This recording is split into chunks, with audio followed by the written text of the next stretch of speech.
Doc Roger, you may begin.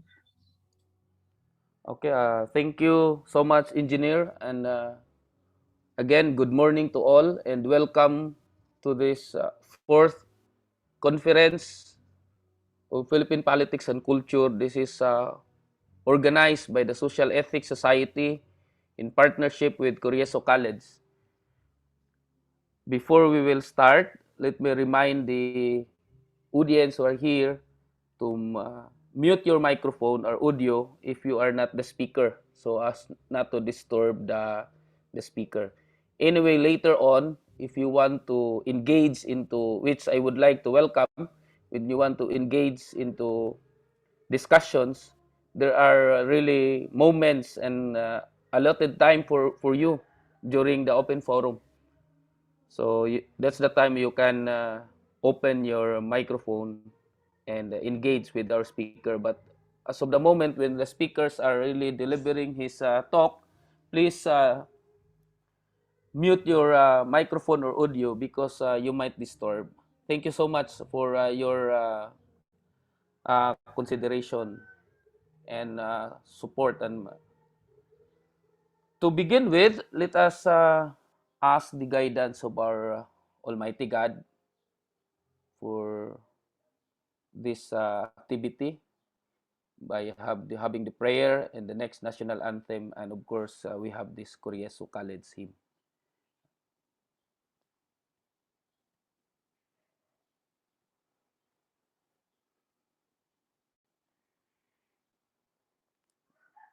May we ask Engineer Tandog to facilitate the prayer and the rest of the preliminaries.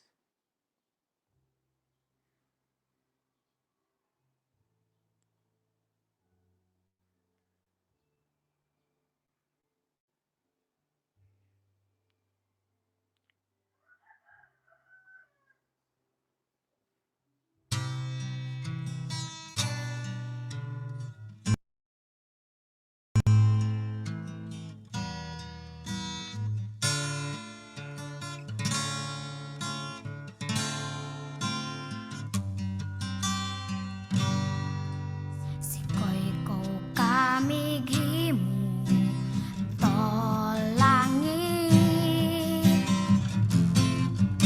Sikoy ko kamighimo to aldoy bulan. Ikaw ang nagbuhat sa kabituunan. Ikaw ang nagbuhat sa kalibutan. Manama, mawantog ka. Warag po ko ilingkoy ko. O Diyos, kahibulungan ka. Busa ikaw lang ang simbahon ko.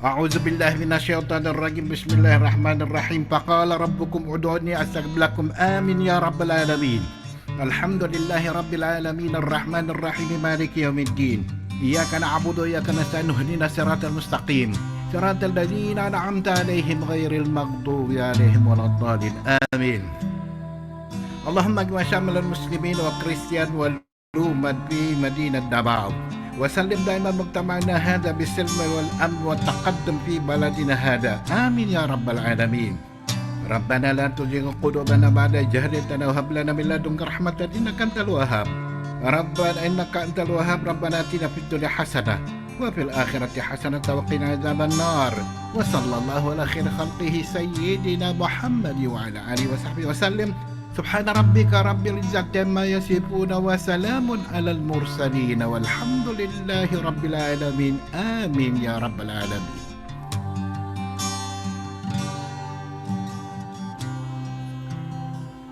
In the name of the Father, Son, and Holy Spirit.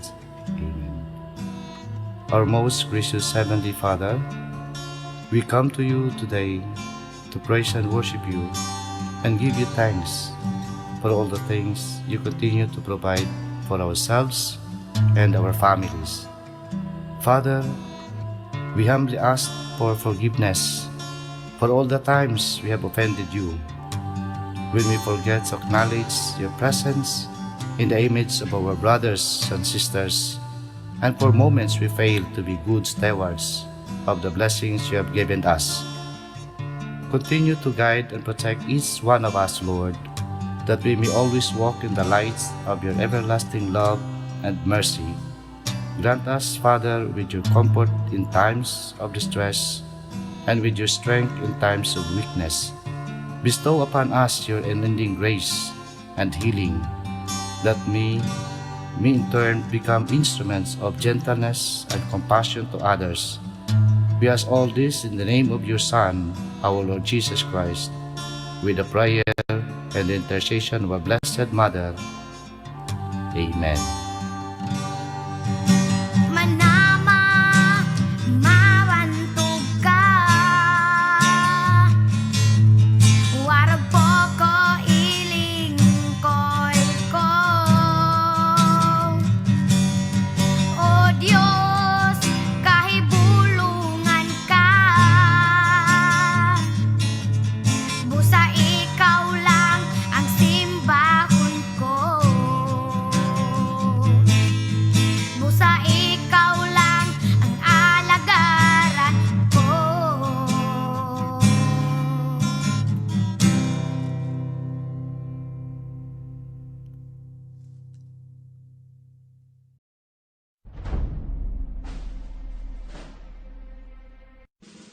Mga kababayan, ang pambansang awit ng Pilipinas.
Source of pride and glory, vessel of God's love, instrument of God's compassion, call Jesu college. You form the youth for life, place them in God's heart,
promises of love we say, Alleluia, Glorieso.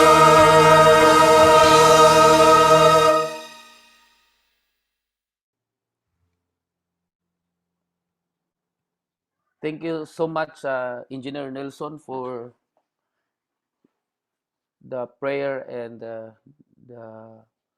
other preliminaries that we had to formally start our activity and to have blessing from our Almighty God.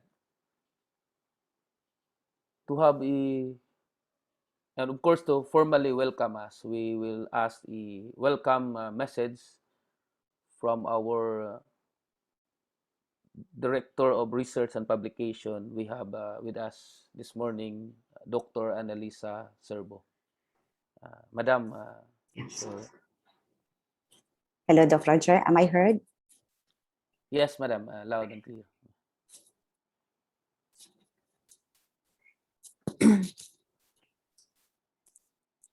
To Reverend Father Dexter Veloso, DD, President of Social Ethics Society, Dr. Christopher Ryan Mabolo, Chairman, Board of Directors of Social Ethics Society, our brilliant plenary speakers and paper presenters, Corieso College faculty and students and participants, a very pleasant morning to all of us. In democracy, expressing oneself is a great thing, but there is a line to be drawn between what people are telling you and what your actual beliefs are. The current leader in the country is a great example of this. The radical approach to politics of President Duterte as his belief to ascribe to a transformed and livable society gives him a hostile image in the sight of the traditional politicians that are strongly rooted in the colonial history. Social transformation for society's betterment is what most individuals are dreaming of. But how can this be attained if you are all divided, brought by the diverse perspectives, imperfections, and individualities in all of us? Today, we have this relevant event to showcase the 4th Philippine Politics and Culture Conference, headed by the Social Ethics Society in partnership of Corieso College Incorporated, Digo City. We are also graced by the presence of international speakers coming from Kyoto University, Japan, and Waseda University, Japan. May this endeavor give us enlightenment on the radical politics and the future of Philippine democracy, with the sharing of the diverse research investigations on social ethics, as well as the brilliant thoughts from our keynote and plenary speakers coming from different government entities and prestigious institutions in the Philippines and in abroad. So in behalf of Corieso College Incorporated, I would like to welcome each one of us, especially our brave research presenters, who will be presenting to us the findings and results of their studies. They are from Rogationist of the Heart of Jesus, University of Southeastern Philippines, Ateneo de Manila University, NU Laguna, Department of the Interior and Local Government, Cebu Normal University, Silliman University, Eastern Visayas State University, Visayas State University, Corieso College, Far Eastern University, Mabantao National High School, University of Mindanao, MSU IIT, Ateneo de Davao University, Central Mindanao University, and University of Santo Tomas. To all of us, may we have a productive 2-day momentous virtual social ethics conference. Once again, I welcome you all and have a good day to everyone. Thank you. Yeah, thank you so much, Dr. Serbo, for the warm welcome.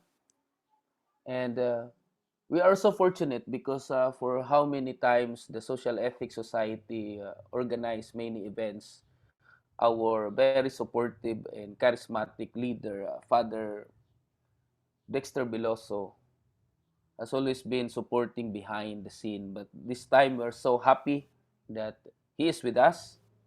And so we will ask Father Dexter to give his opening message as we for this fourth conference. Father, it's our honor to have you here. Yes, good morning, everyone. And first, thank you, Corieso, for gracefully and generously hosting this event. You have been an aggressive and active partner of the Social Ethics Society. And thank you to my fellow officers, Dr. Bayod, Dr. Mabolok, Professor Parcon, Dr. Torrentera, and the rest of my officers, co-officers in this Social Ethics Society. Politics and culture are eternally bound together, and these are one of the interesting topics that I would like to tackle, to journey with, to explore with. And I'm very happy that social ethics consider this topic because it is very timely. Because as we know, politics and culture are eternally bound together. Politics and culture form and affect our society, whether we like it or not. People think, act, govern mostly from the kind of politics and culture we are born with. The triumph and downfall of society or state or kingdoms rest upon the kind of politics and culture the people possess or embrace with. I am pleased that our speakers from different countries and either from Philippines or Japan are very erudite, scholarly in expanding and expounding the above theme, particularly the Philippine politics and culture, which is very timely as we exercise few days from now, we Filipinos, our right to pick our political leaders whom we always and cross our fingers to bring us to the new heights of progress in all aspects. And as I repeat, I am very pleased that the Social Ethics Society explored this very relevant topic. And as Dr. Serbo would say, and I repeat it, welcome everyone and thank you for joining this fourth conference on politics and culture. Good morning. Thank you so much, Father Dexter. It's nice to see you here virtually. Maybe on next month we will see each other face to face. So thank you for the message, and of course, much more with your presence for your presence this morning. Without much further ado, this morning we have a very well-known critical theorist in the country who will give us his keynote address. Dr. Jeffrey Okay is a professor at the Eastern Visayas State University Graduate School. He was formerly the dean at Silliman University. He is also an adjunct faculty at the University of Santo Tomas. He finished his doctorate at Macquarie University in Australia. This morning, Dr. Jeffrey Okay will talk about revisiting Habermas, the theory of communicative action and its implications to contemporary Philippine politics. Friends, ladies and gentlemen, let us welcome Dr. Jeffrey Okay for his keynote address.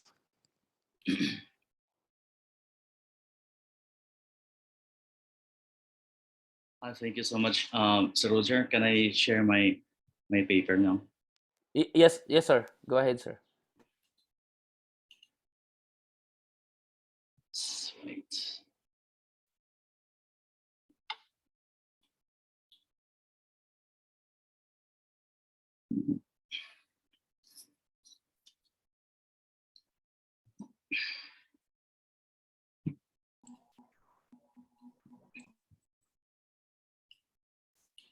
Good morning, everyone. Before I proceed, I would just like to say a few caveats.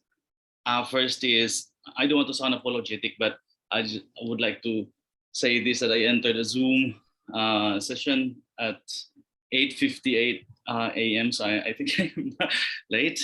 And second is, I serve as Associate Dean of the College of Arts and Sciences of Silliman University before, so not actually a dean. I would like to emphasize that, Sir Roger. I have colleagues from Silliman here. And yeah, so good morning to the, first of all, to the top managements of Jesu College, represented by Dr. Ana Lisa Servo this morning. I would also like to Dr. Ana Lisa Servo this morning. I would also like to there's an echo, so Roger. Anyway, I would also like to thank and say good morning to a very good friend of mine as well, Father Dexter Veloso, the president of Social Ethics Society. It's been a while indeed, Father, and it's nice to see you deliver the welcome remarks this morning, although virtually, but I can still feel the presence, of course, of the friendship. And Dr. Christopher Ryan Mabolok as well, the former president, of course, of SES, and Sir Roger Rogelio Bayad, and of course the entire officers of SES and all the members and everyone who is present today. Good morning. And so I don't have a PowerPoint presentation. What I usually did is I wrote my paper, and then what I have is, what I will do is read my paper and do some side discussions along the way. And so, yeah, I have my paper here. By the way, Sir Roger, how much time is given to me for my presentation? Baka madala ako sa side discussions, so I have to limit. 30 minutes. Well, it's timely, I guess, sir, because the next speaker, Novice Luke, has not been allowed by his formator, so you can have more than 1 hour, including the discussion after your talk. Okay, thank you so much. Anyway, yeah, thank you for that. So still I have to limit my presentation within 1 hour. So as you can see in the title of my paper is Revisiting Habermas, the Theory of Communicative Action and its Implications to Contemporary Philippine Politics. As you can see in this title, it's quite huge. Of course, Habermas is a huge philosopher, and Philippine politics is another huge concept. And so I will not be able to deliver, or I will not be able to address everything about Habermas' theory of communicative action and contemporary Philippine politics. So what I will do here is I will pick up some key concepts in Habermas that I think remain very applicable in the contemporary Philippine society. And when I talk about the contemporary Philippine society in this case, I will also pick up a few of the issues that we have lately. And another caveat is that, of course, this is my paper is highly theoretical. I did not do any field work or firsthand, research on the way in which Filipinos behave and behave politically. So when I talk about contemporary Philippine politics in this case, later on, as I will show later on, I will be picking up issues that everybody can relate.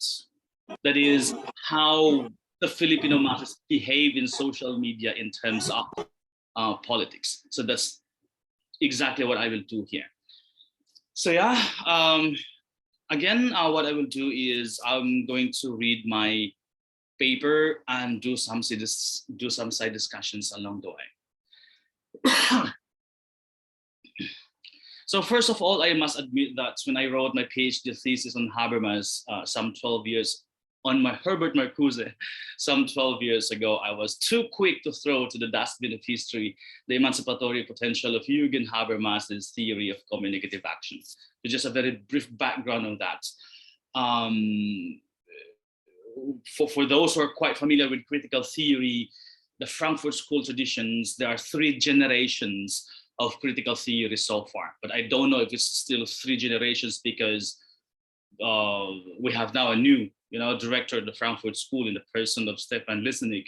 Axel Honneth has already retired in 2008, but I'm not sure that if that retirement gave way to the 4th generation. But still, the point is, the ordinary understanding is there are 3 generations of critical theorists.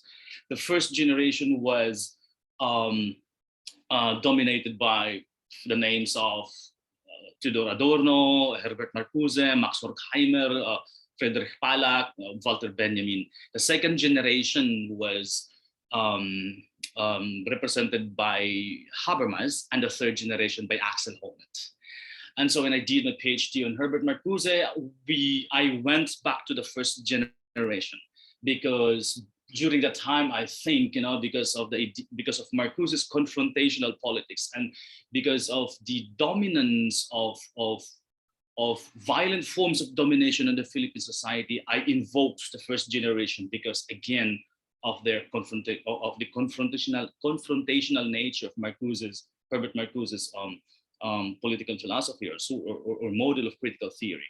And so many of us during that time were very critical of Habermas, until lately that I realized that, look, we need a bit, or I think we need to revisit Habermas, or we need to, again, I think, rehash or reappropriate, if we have appropriated that before, his model of critical theory.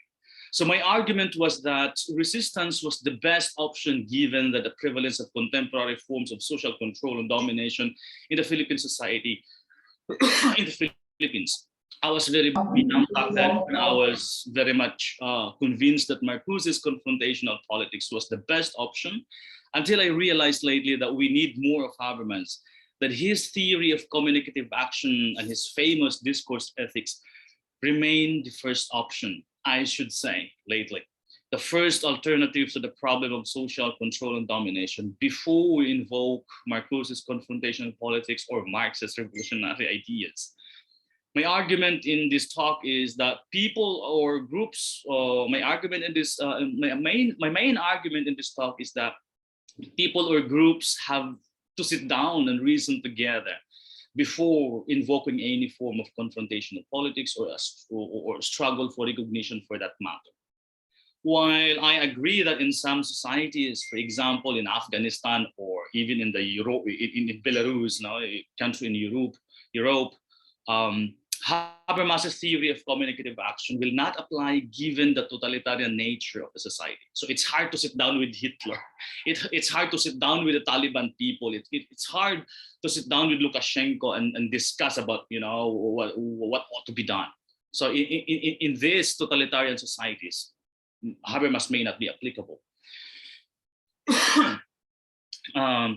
In the Philippine society, but in the Philippine society where people are free to engage in political discourses that affects the socio-economic and moral life of its citizens, Habermas's theory of communicative action and discourse ethics remain indeed the first alternative, as we can witness in social media, for example. Whenever there's an issue in COVID-19, not everybody, I'm exaggerating, but many is becoming an expert on COVID-19. Many are becoming health experts. And when there was an issue about any issue in politics, Machiavelli, for example, when that was invoked in one of the political debates, presidential debates in the country, everybody's becoming an expert, or almost everybody is becoming political philosopher. And that clearly shows that we have this rich platform for democratic discourse. And so again, the idea is, well, yes, some forms of control and domination in the Philippines might need some confrontational politics, but at the end of the day, still we can first sit down and reason together and talk and agree on things, or even agree to disagree on things. And as you can see, as early as my first paragraph, Habermas really is, Habermas really remains one of the philosophers to appropriate in our society. Furthermore, the relevance of Habermas's theory of communicative action can be most felt in the way in which Filipinos engage with each other politically in social media. As we can see, political discourses in the Philippines continue to be replete with so many irrationalities and childish moves. I don't need to expound that further. Everybody can relate to that. Indeed, many Filipinos behave politically like capricious school children. Think, for example, of how many of us not only believe in fake news, but spread them. Think of how we fight each other in social media, of how we easily throw unfair, illogical statements that are meant to insult the other. Think of how we act like we know everything, of how we falsely believe that we are absolutely right and others are always wrong, and of how we impose our own beliefs and standards on others. But please note that this is not, it is not, I have to emphasize this caveat. It is not my intention to cast some liberal platitudes here. I'm always accused of that. But I guess this boorish Filipino political culture needs some makeover, and appropriating some key concepts of Habermas's theory of communicative action will serve this purpose. So in what follows, I will briefly sketch the key concepts of Habermas's theory of some of the key concepts of Habermas's theory of communicative action, and then show how it can possibly contribute to transforming for the better Filipino political culture. To begin with, it is worth noting that Habermas transformed the revolutionary thoughts of the first generation of critical theorists. I mentioned about Marcuse, Adorno, Horkheimer, Walter Benjamin a while ago, and changed the whole direction of critical theory in itself by formulating a kind of theory that does not anchor critique in a Hegelian and Marxist framework. So, as I mentioned in passing, the first generation invoked some kind of confrontation politics, like Marcuse himself, and their brand of critical theory is heavily anchored on Hegel and Marx. And in fact, Marx and Hegel, and including Freud, are the foundations of critical theory, the Frankfurt School tradition. And Habermas reject that position, or Habermas develop his own brand of critical theory without reference to this foundational, courses or foundational theories in critical theory. That is why, again, I mentioned in the first paragraph that I was too quick back then to reject Habermas. But instead Habermas uses other philosophical resources to build on the fundamental intuition of the primacy of mutual understanding between subjects capable of speech and action. So instead of talking about revolution of social transformation, instead of talking about domination and resistance, Habermas talks about, let's sit down together, talk, discuss, and whoever arguments prevail, then we come up with a mutual consensus at the end of the day. Habermas argued that Hegel's dialectic, which became the underlying principle of Marx's historical class struggle, everybody I think is familiar with this, is no longer tenable since the emergence of state-regulated capitalism in modern society suspends the very idea of class conflict. So this was, we have to remember that, but that the context, the social context upon which Habermas developed his model of critical theory is completely different from the context of Marcuse, of Adorno, of Horkheimer. So as we know, this first generation of critical theorists lived in the middle of the 20th century, during the Second World War. Habermas developed his critical theory, became famous in late 70s and 80s, and until now he's still alive, of course. So these are two completely different contexts. And so it's understandable that the kind of That's the kind of critiquing or philosophizing that Habermas developed is different from, the first generation's way of philosophizing or developing critique. Well, Habermas believes that class antagonism has not been abolished but becomes latent.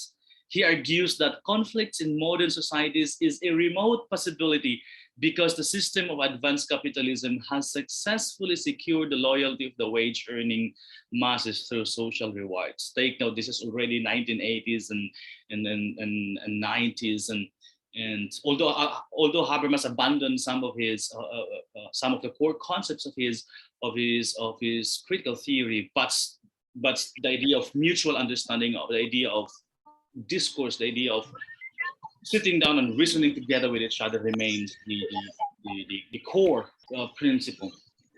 But again, the point is, this is already 1980s, 1990s, and this is already a highly advanced society, different from the societies of Habermas, of Marcuse and Adorno and Horkheimer. And so Habermas said, look, that revolution, that confrontational politics will not work, because with the emergence of new classes, with the emergence of new types of workers, who enjoys the fruits of capitalism and advanced societies, or this advanced society, that idea of conflict or revolution, the way it was viewed by Karl Marx, will no longer work today. And so Habermas says the best way is for us to really, sit down and have some mutual understanding at the end of the day. Consequently, the workers no longer view, according to Habermas, no longer view themselves as being exploited, since they receive their fair share by proving themselves in the market. However, for Habermas, the loyalty of the wage-earning masses to the markets and to the state as a whole does not guarantee freedom and equality. Of course, Habermas said, look, that revolutionary thoughts, that confrontational politics will not work today. But that does not mean, Habermas said, there is no longer social forms or forms of social control and domination. Domination remains there, but Habermas said, look, the alternative is no longer revolution, but the theory of communicative action, or the core concepts or the implications of the theory of communicative action. Like the rest of the critical theorists, Habermas is convinced that advanced capitalist societies continue to produce social inequalities, forms of injustice, and indeed forms of social pathology, despite the great potential for emancipation that this society contains. For Habermas, these inequalities, forms of social injustice or injustice and pathologies, ensue from the invasion and colonization of the life world by instrumental reason. I will briefly expand this idea later in the middle of my paper. The idea of the life worlds and the colonization of the life world by the system and how it produces pathologies. On this view, autonomy and the power of self-legislation are stripped off from the individual, as social systems and subsystems do the thinking and acting for the individual. So that's the effects of instrumental reason, of controlling, people or dominating them. Against this background, on this view, autonomy and the power of self-legislation are stripped off from the individual, as societies, as social systems and subsystems do the thinking and acting for him, as it were, imposing their own logic onto the spheres of individual and interpersonal life. Again, the colonization of the life worlds. Against this background, Habermas upholds the model of communicative action, that is a model centered on ordinary language and communication. That is emancipation as viewed from critical theory perspective.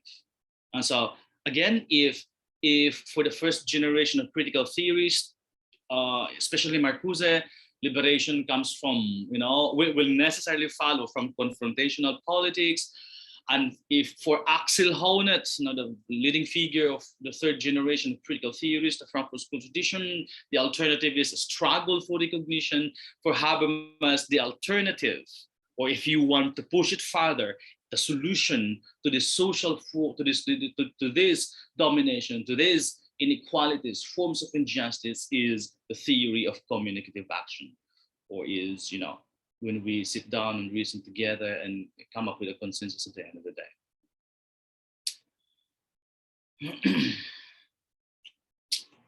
So again, against this background, Habermas upholds the model of, so that's emancipation as viewed from the critical theory perspectives.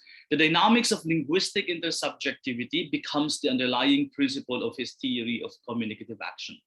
So linguistic in the sense that, of course, we are capable of speech, we are capable of understanding, just like in the case of Heidegger, there's existential givens. Now, language is the house of being, the idea of we can understand or we can make sense of reality around us, and we can appropriate this reality, things like that, and we're capable of engaging or communicating with the other.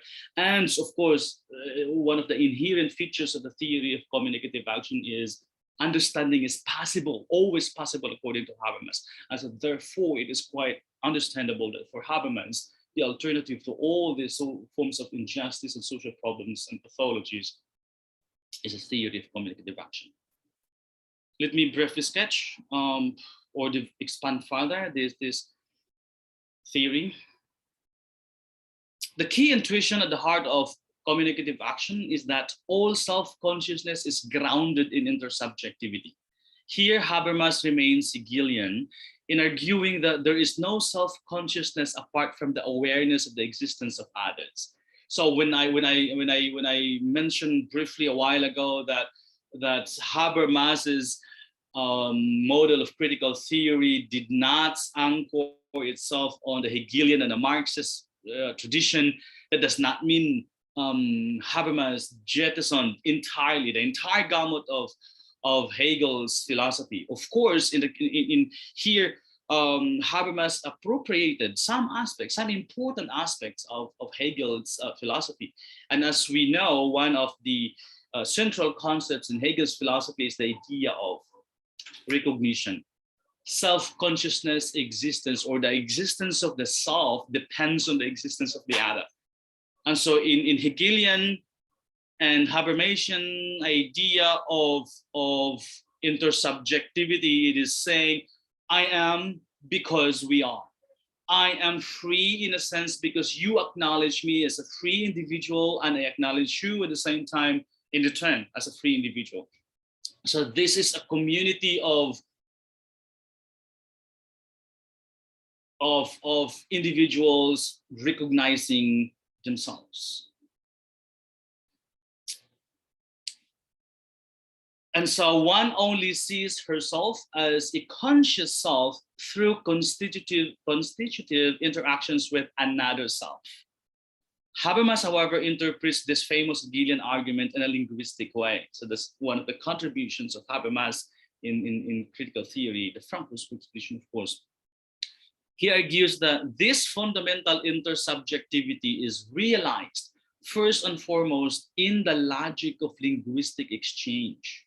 We're capable of communicating with each other. We can speak, we can reason out, we can think, and we can sit down, we can discuss things. And because of the life world, we can make sense of the sentiments of the other, the experiences of the other, and things like that.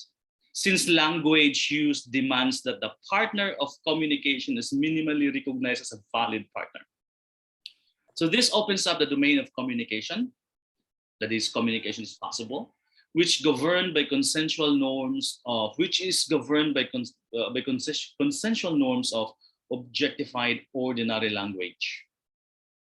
And so, again, this is one of the things that Habermas contributed in critical theory. In the first generation, Adorno, for example,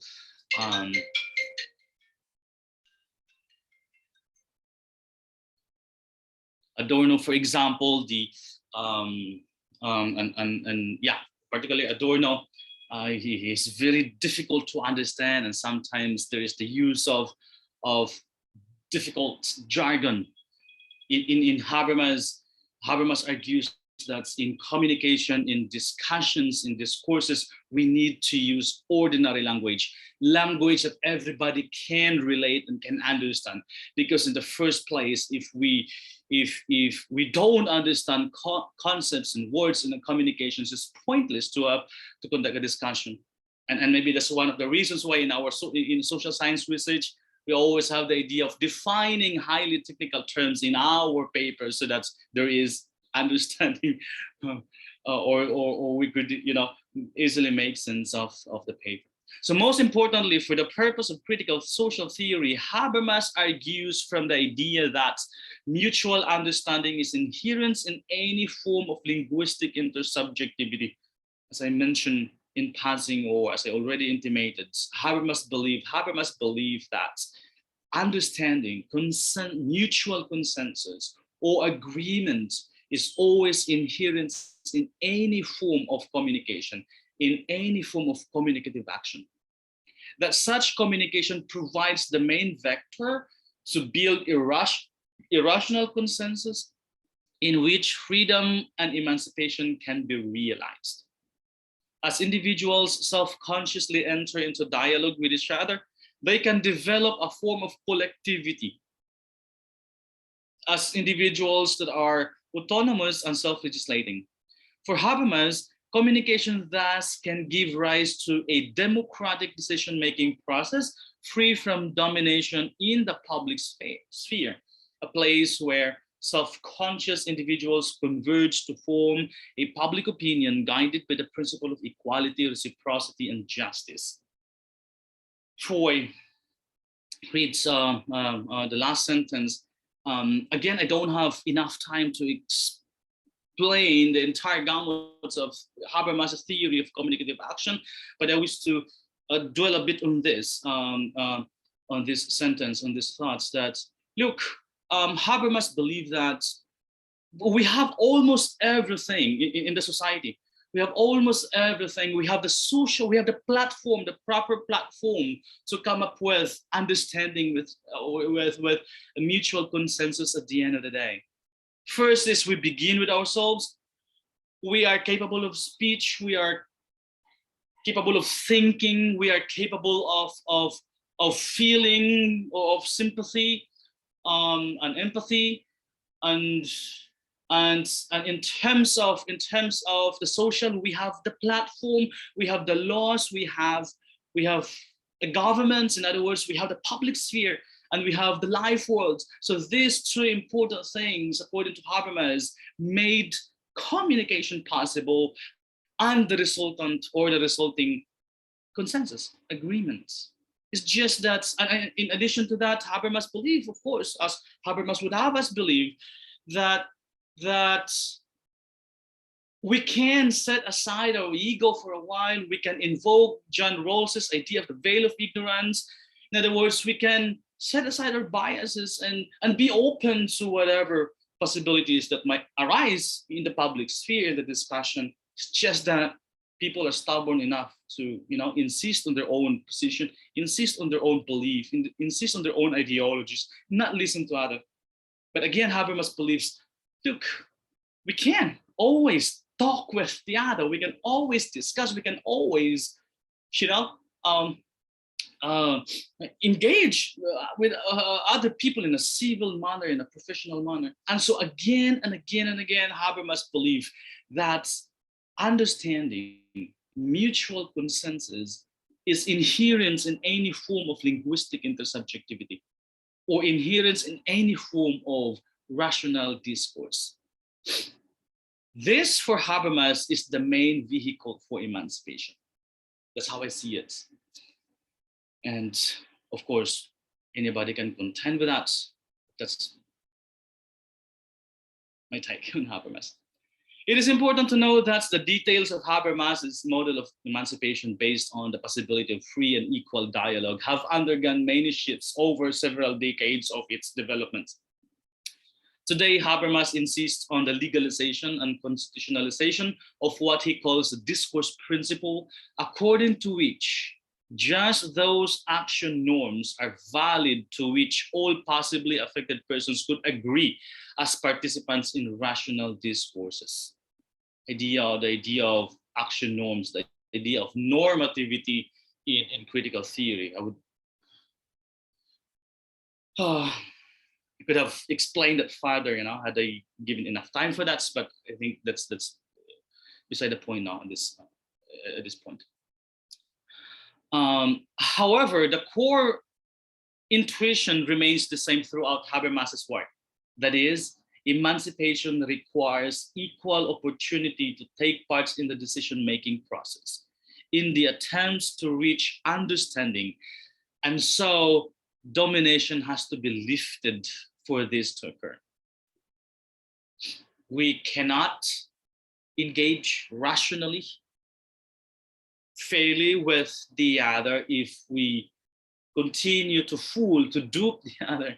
If we don't treat the other as valid partner of communication, we cannot successfully and more fruitfully engage in a rational discussion if we always think that we are correct or right and the other is always wrong. If we always underestimate the other, especially if wala ka pang PhD or wala ka pang publication or and stuff like that. Yeah.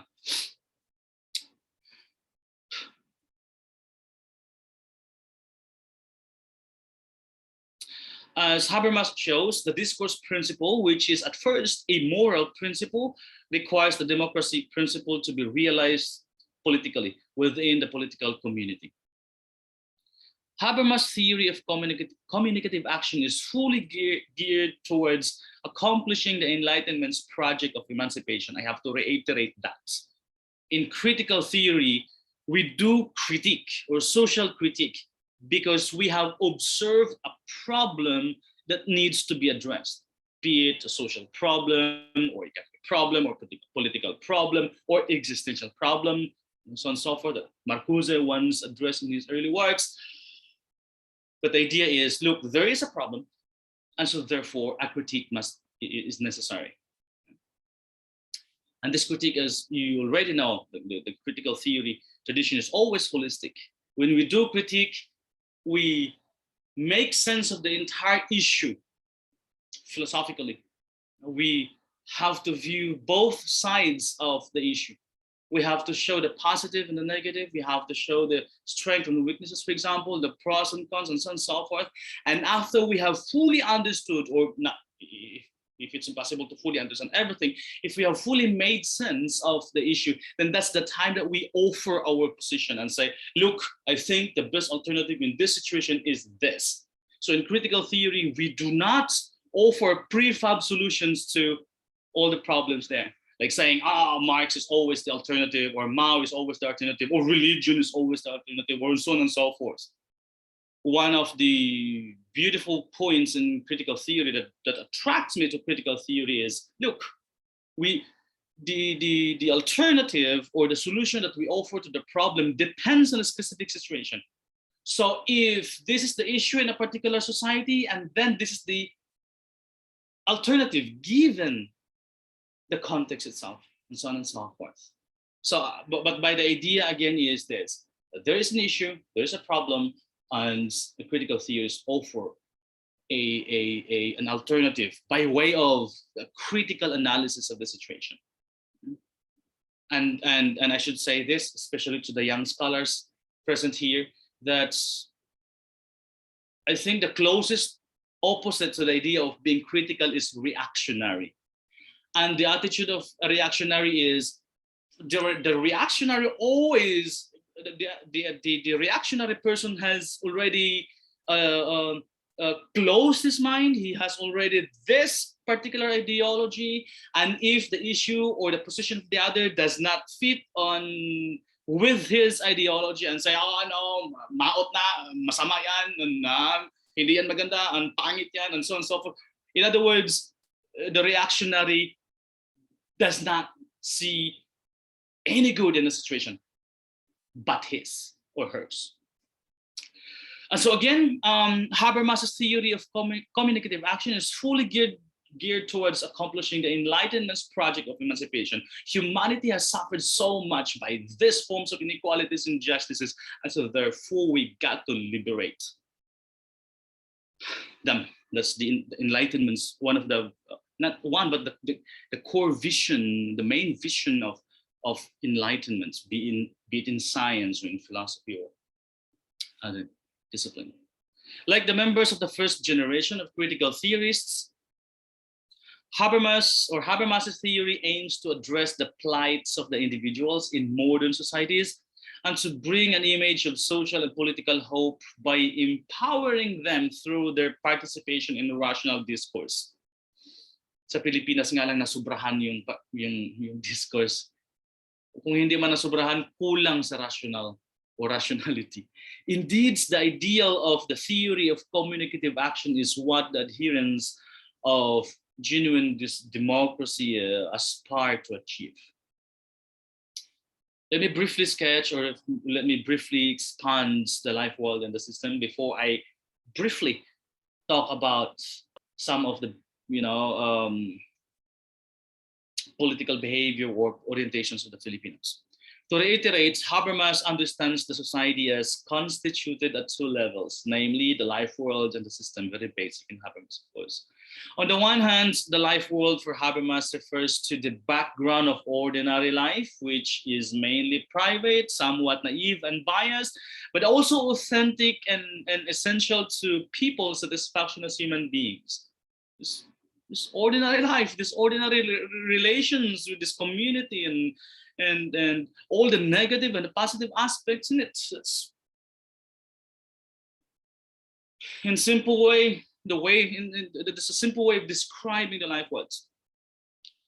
I would like to relate this. I would like to understand this life worlds in relation to Heidegger's idea of the world. We have this social context, and we move comfortably in this world. So we're comfortable. We are in this world. We are given this ability to think, the ability to relate, the ability to everything that we have. And we move comfortably. We think, we engage, and do things in general in this world, in this Heideggerian idea of worlds. Although they are not completely the same, I should say, but I think the idea of the life world is quite. Habermas's idea of the life world is quite similar to Heidegger's idea of the world. It's the social context upon which we draw meaning and relate with each other, and so on and so forth. The life world, therefore, is the pre-conscious, blurred, and shadowy background and context of all things speak and do. According to Habermas, it is through these life worlds that people can communicate with each other. So with this life world, we'll be able to communicate with each other. We will be able to feel the suffering of the other, or that includes envy, jealousy, and everything. So according to Habermas, it is through the life world that people can communicate with each other and share their daily experiences. As we can see, the life world for Habermas is cultural and linguistic in essence. And in terms of structure, it is also intersubjective. The community is there. Sorry.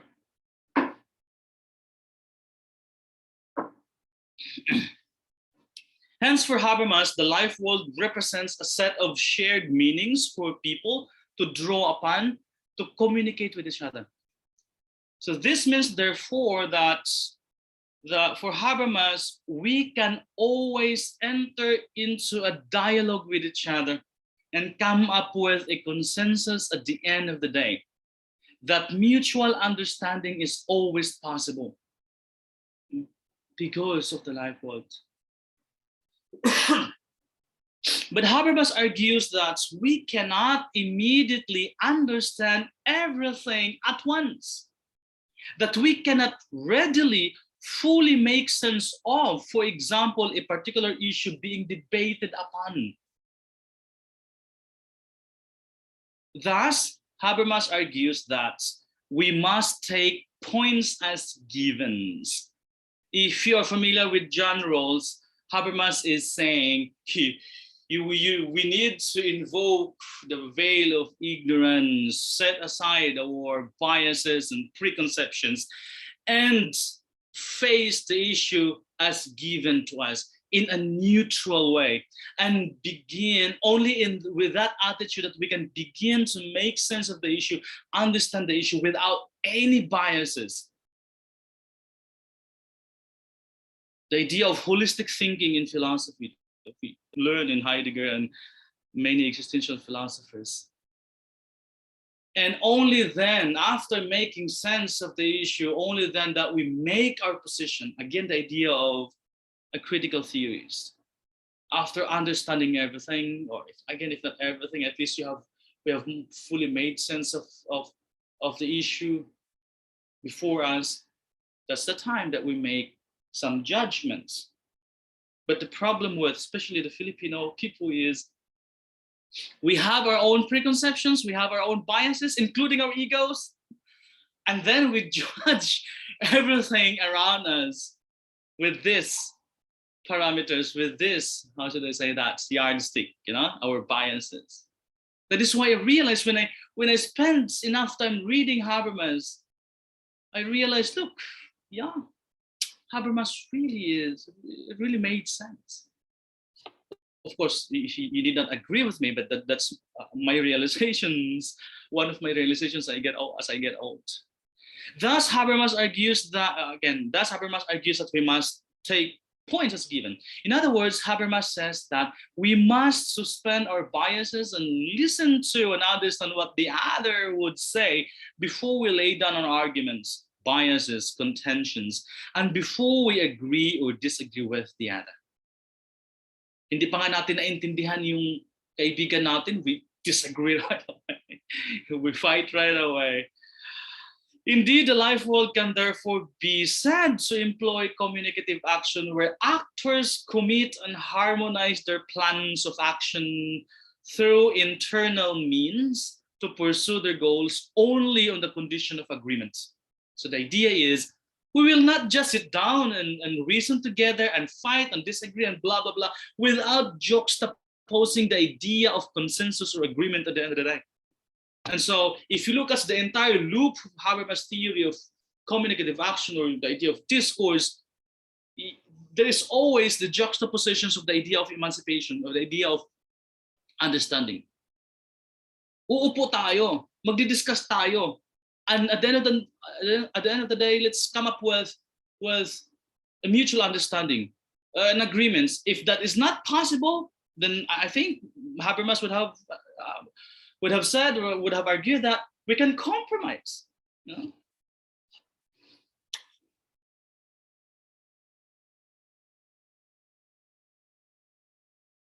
Indeed, the life world can therefore be said to employ. That's it. On the other hand,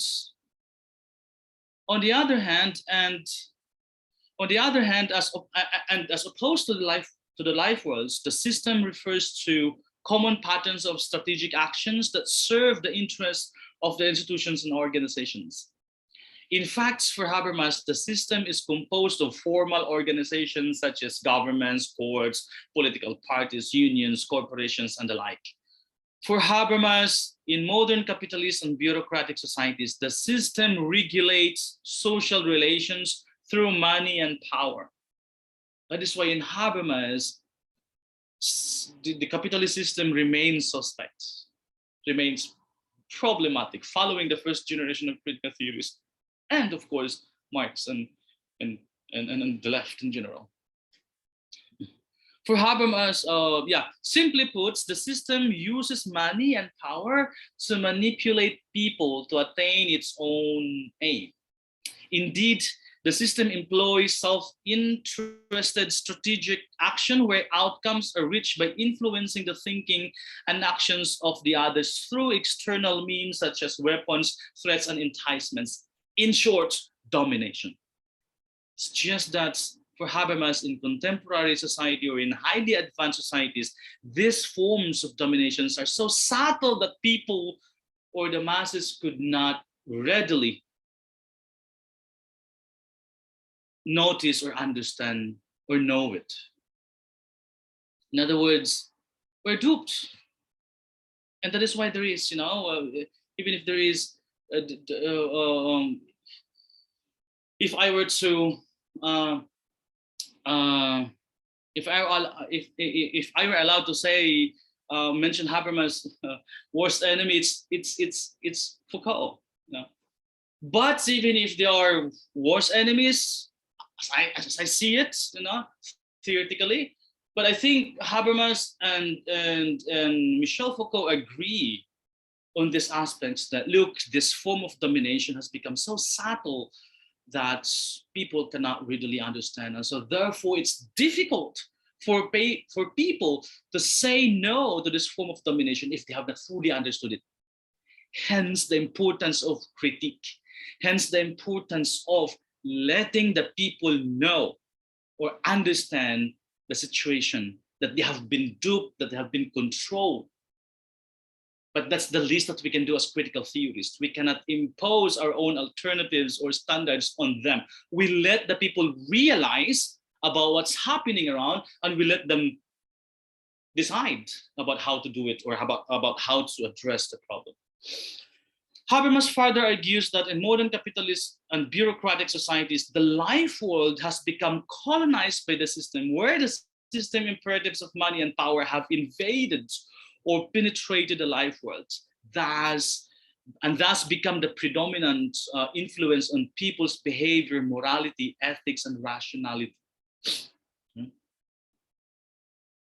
Talks about, if you talk about politics, no? The pink, the green, the red, all those political ideologies, all those positions by these political parties are imposed on people without their consents, without their knowledge, without their, you know, critical mind. And what is worse is, you know, these people are like cows tethered by these leaders. Kung saan sila dadalhin ng leaders, sunod ng sunod, hindi nag-iisip. Because they have internalized the values of the system imposed on them in a subtle way. This internal colonization, in the words of Foucault, Michel Foucault, for the young people here, if you're familiar with Michel Foucault, at the end of the day, it is now the system that can be blamed for all for this form of domination. But you yourself, according to Foucault, we become accomplice in this form of domination, because once we have internalized the system, once we have internalized the values of the system, we are now the ones controlling, dominating our own selves. We are now the one fooling ourselves. There's this internal colonization. This internal colonization is said to take place when the subsystems of the economy and state become more and more complex as a consequence of capitalist growth, and penetrate even deeper into the symbolic reproduction of the life world. I'm tempted to think of sometimes we are already having these false, regulated, fabricated life worlds, that it's no longer the original life worlds as viewed by Habermas, wherein we can move freely and communicate with each other freely and come up with a consensus at the end of the day. Now, according to Habermas, the colonization of the life world leads to crisis in the system in the form of pathologies, alienation, and loss of meaning, which will inadvertently disrupt the successful functioning of the system. In this sense, the life world is said to secure the maintenance of the system. Hence, the life world loses its emancipatory potential, as it now serves to promote and maintain the oppressive system. That is why we have to resist. But before we resist, we have to sit down together, according to Habermas, at least. Thus, for Habermas, if we wish to preserve the life worlds, in other words, if we want to rescue the life world from the system's hold, then communicative action must be put in place, where human agents enter a rationally mutual understanding to reach consensual actions. Habermas thus views the inevitable human orientation towards reaching a rationally mutual understanding as a universal feature of human communication, which is central in overcoming self-interest and the domination of economic and political power in our lives. Now, what could be the possible implication or relevance of this important point, so contemporary Philippine politics and culture, I would just like to cite a few. And as I mentioned in the introductory parts at the beginning of my talk, I will just pick up a few of it. So don't have the time, and in the first place, I have not fully made a in the anthropology's words, made an ethnography or even a semi-ethnography analysis, a thorough analysis of the Philippine society wherein I immerse myself in the community. I just talk about theoretically about what I experience, what I observe, that I think everybody can relate to. So for one, the unthinking tendency of the Filipinos, the unthinking tendency in the sense that we easily react without first thinking, understanding. So the unthinking tendency of the Filipinos, as we can observe in social media, their uncritical internalization of the system. It just absorbs, believe whatever the system feeds them, results in unnecessary conflicts. I want to pick up this one because this is one of the necessary repercussions of this unthinking tendency. Unnecessary because we are not supposed to fight against each other. In the first place, most of the time, we are all victims of the unjust, unfair, and dominating system. And that's I had an engagement with some of the leading thinkers in Fabisminda before. It's not a fight, it's just an engagement in civil manner. My take is we don't need to easily reject one's position, because at the end of the day, we are fighting for one cause: equality, justice. It's just that we differ in our approaches, but we are addressing the same enemy: unfair system, unjust, domination, control, and all types of pathologies in the society. But in other words, we are not supposed to fight because we are the same victims. We are fellow victims in the colonization of the life worlds now by the system, by the capitalist system. In other words, in a Marcosian perspective and a Marxist perspective, we are all victims of capitalist domination. So we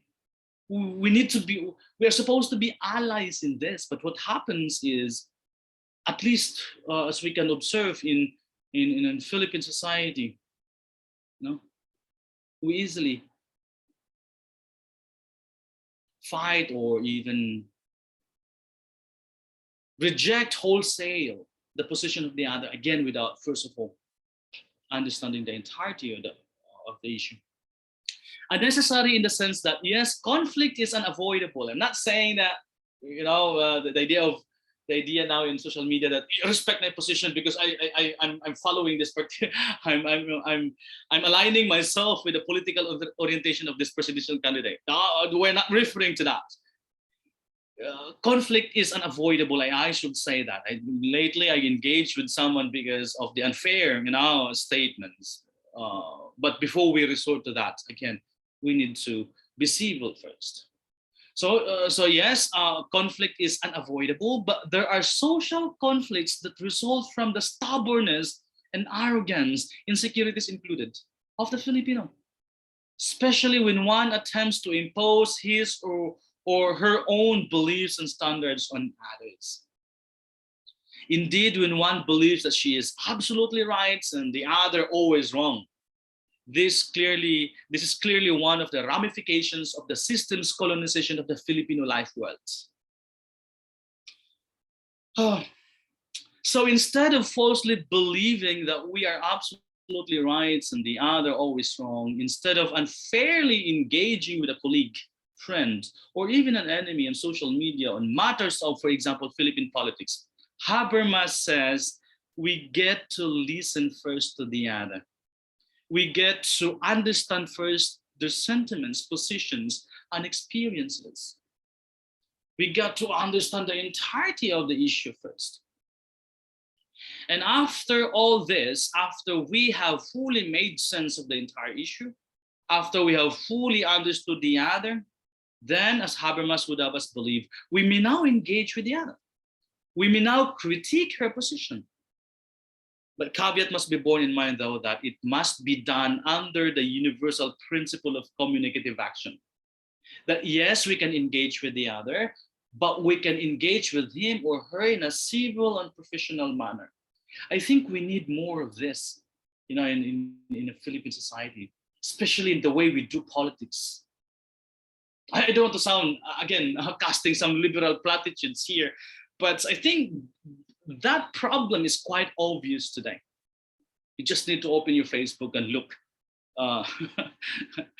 how these kakampings and the Dutertards and liberals and Ilotards and whatever,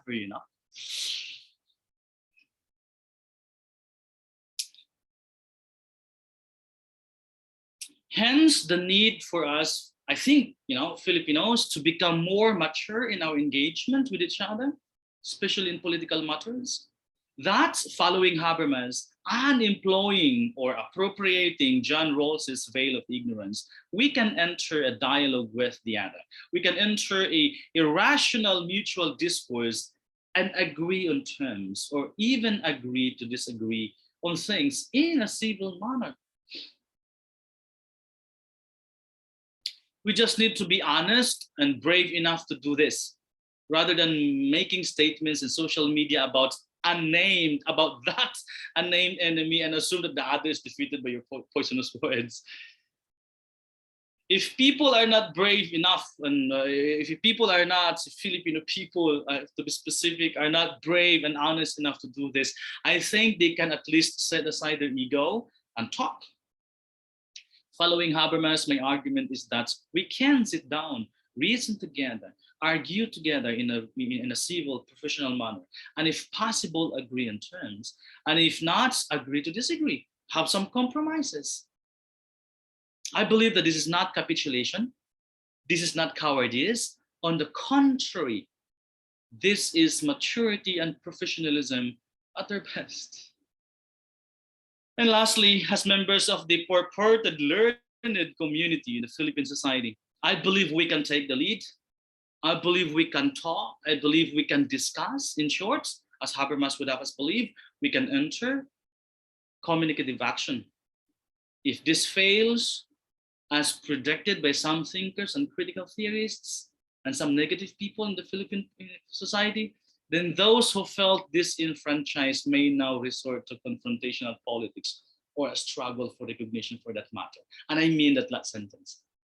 Thank you for bearing with me for this, my talk. And yeah, if there is an open forum after this, I'm glad to share or answer questions. Thank you very much, Sir Roger. I'm done. Yeah, thank you so much, Sir Jeffrey. I'm struggling with my internet. I have, I think I was lost 3 times and reconnected 3 times. I hope I am still audible at your end this time. I can hear you. Thank you. Yeah. Thank you so much. Once again, thank you so much, Dr. Jeffrey Okay, for that substantive, wonderful presentation. This time, I would like to invite the participants to, if you have some questions or share your thoughts or engage into discussion with Dr. Jeffrey Okay, because the next speaker, Luke, is not available, but the next speaker after Luke, Dr. Franklin, is already here, but we have to open this time for discussion.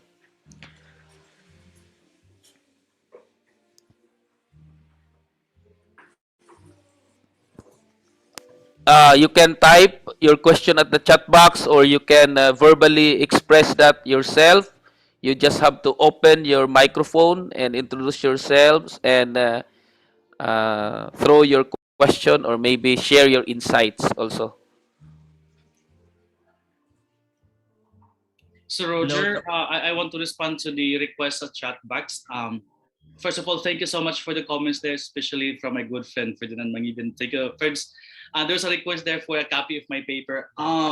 I'm still developing this paper into a publishable paper, and I have to admit there are still phrases there that I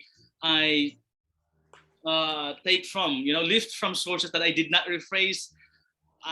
So I cannot give the copy of the paper at this point. I'm sorry. I might be accused of plagiarism. I still have to rephrase or reframe some passages there because I have to admit he didn't have enough time to come up with a complete paper for this. So yeah, I have to be careful with those aspects. So sorry, I can't grant that request. But soon I hope to publish this in yes.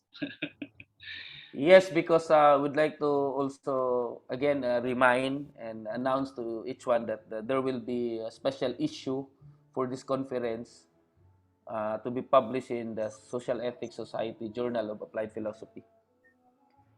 Okay, let us proceed to some questions.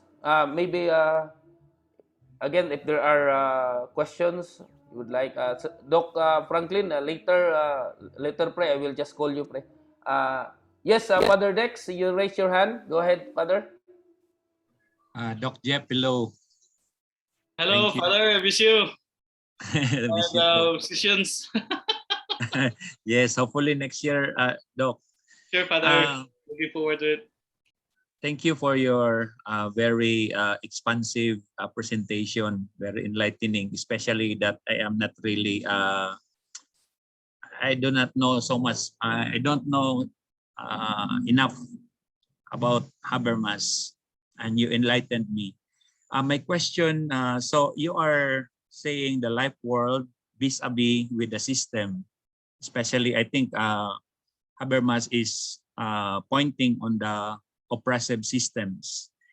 My question, Dr. Jeff, is this a dialogical method of Habermas could be, so to say, agreeable or can go with the systemic or the system of, let's say, the Catholic Church, because as a church, or the Catholic Church is a kind of system. Now, this dialogical method of or communicative approach of Habermas could be in some sense be aligned or agreeable, or let's say could be in good terms or not in good terms with the systemic Catholic Church, especially that the Catholic Church is sort of patriarchal in its system. Thank you, Dr. Jeff. Thank you, Father. And first of all, I think one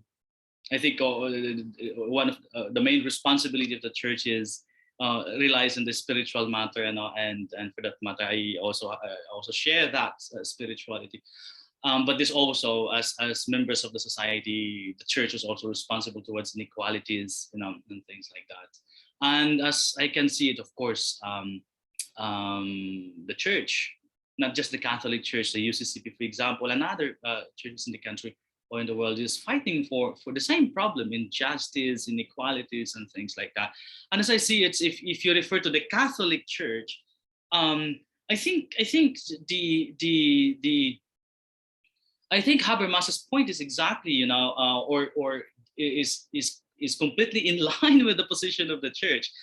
I'm not familiar with I've not read, the exchanges of thoughts between, the former Pope and Habermas, but I'm sure they agree in terms that when we solve, or when we attempt to address social problems, injustice, inequalities, it can be, I think not absolutely, but I think the first thing that works is to talk about it, to sit down and be a friend with the opponents, and things like that. But in short, Father, yes, I fully believe that Habermas's theory of communicative action, although it's not visible in the church, but the attempt of the church to be so kind and generous and forgiving and trying to understand the other and things like that is completely in line with Habermasian idea of communicative action. Sandali lang, Father, charge ko muna yung laptop ko.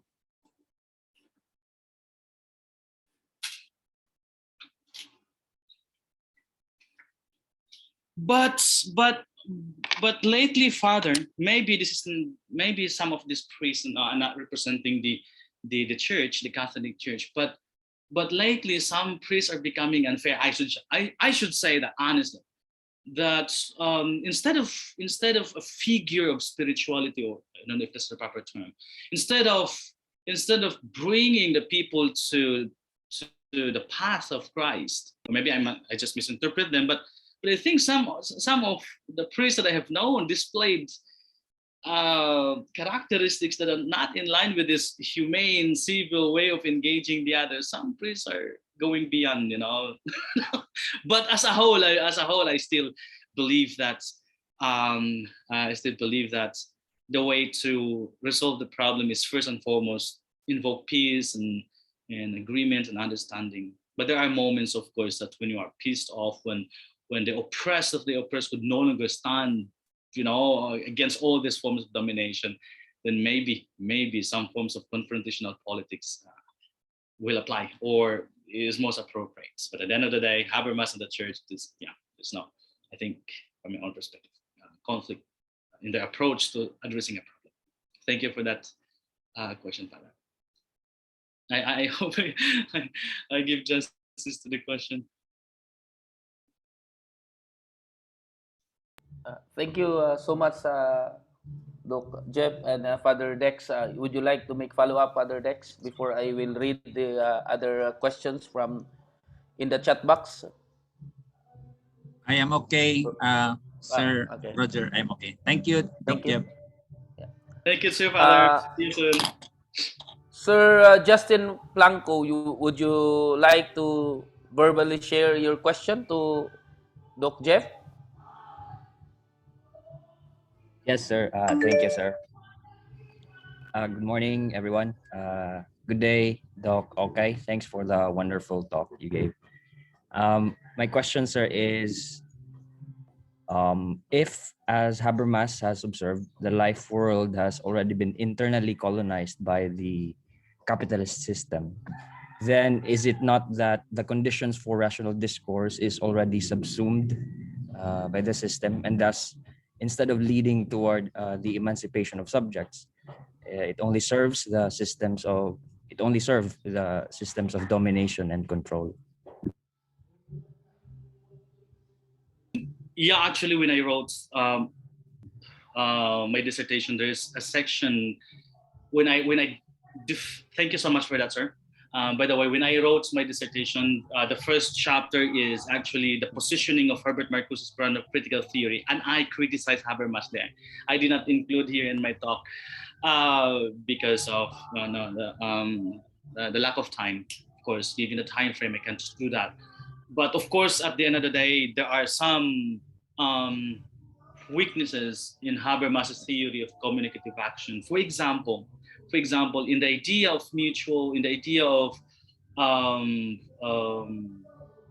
discourse, and the idea of communicating with each other, Habermas seems to believe that people are angels, or people can always, in other words, Habermas seems to disregard the egoistic, nature of the individual.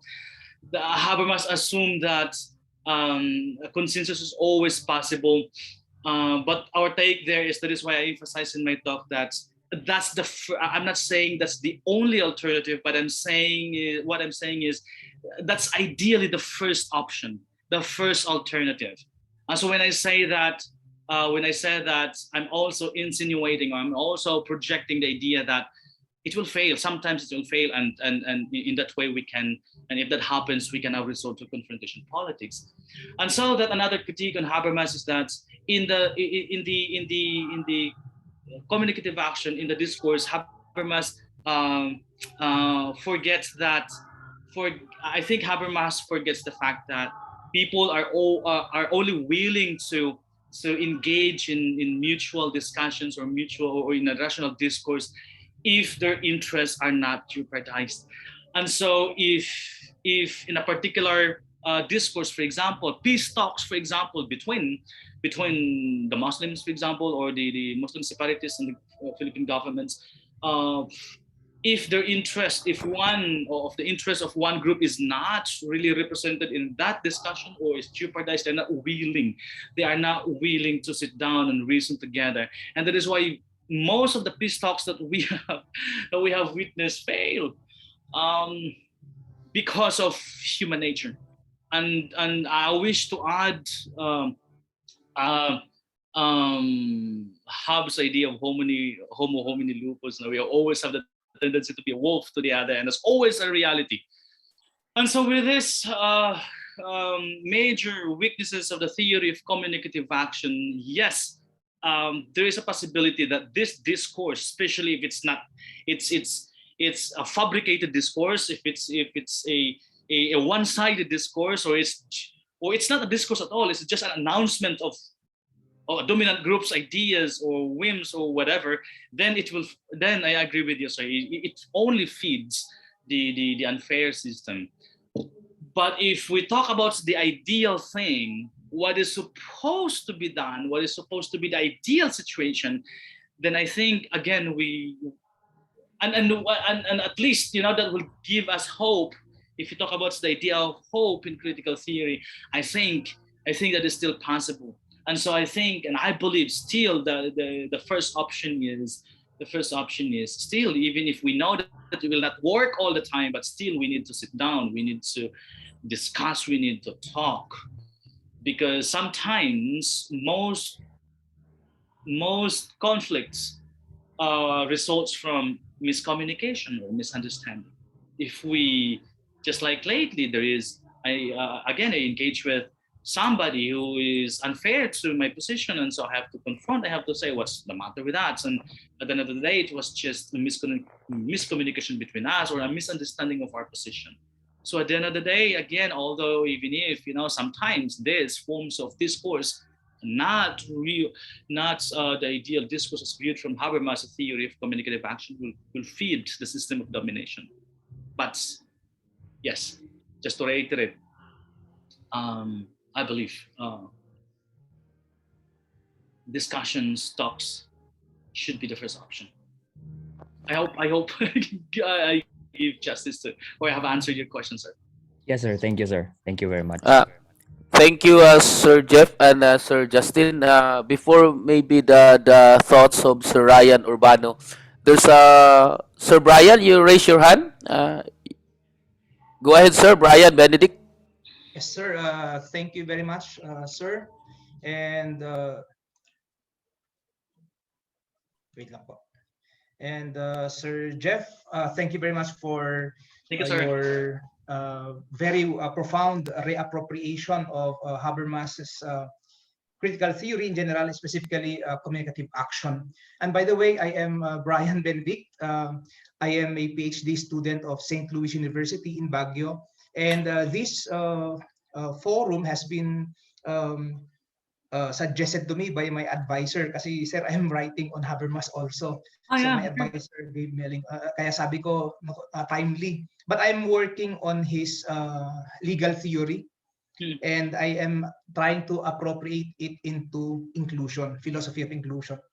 But nonetheless, sir, I have just two remarks, or in a sense, question na rin po. Okay. The first would be, my question would be, since you mentioned about social media a while ago, and I firmly agree with what you have mentioned in your presentation, sir, that in the social media, people now have actually that sense of epistemic arrogance, since people could just say anything about anything. They could just comment about anything, regardless of what the subject matter is all about. And my question regarding that would be, can we now consider the social media as the new public sphere, in line with how Habermas theorized it in his the public sphere, concept of Habermas?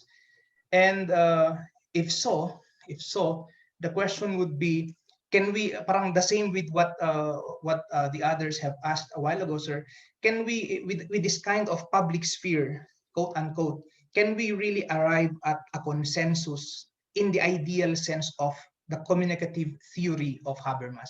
Thank you very much, Sir Jeff. Yeah, thank you, Sir Brian. So Yes, first is if you talk about the public sphere, the understanding is it's a place where people converge and decide to come up with a consensus and understanding, discuss and come up with the mutual understanding. But before the understanding or the discourse happens, it's very clear in Habermas that we have to lay down the platform first. That is why in peace talks, for example, we have to define terms, and then sometimes we have to compromise, or sometimes we have to lay down the rules of the discussion and things like that. That's what we meant by laying down the platforms, or for that discourse, and it happens in the public sphere. And I think my understanding, my take on the public sphere is it doesn't have to be a plaza or a physical place all the time, but a plaza or a congressional hall or whatever could be a public sphere, as long as it is a platform for people that agreed to come together and discuss and so on and so forth. Now, if that is our understanding of our naive, I should say, understanding of the public sphere, our representation of the public sphere, then if we talk about social media, Facebook, for example, is very common in the Philippines. If you're referring to the way people discuss things in Facebook, in social media, this chaos, this noise, I should say, without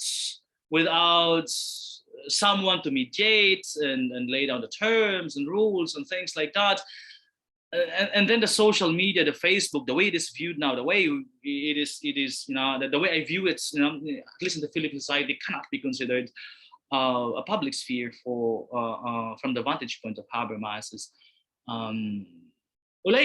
Social media is, I don't know, but there is an emancipatory potential of the social media. There's a positive aspect of the social media. We can connect with people. We can also at the same time share thoughts that others may reflect and things like that. And so people will learn from each other.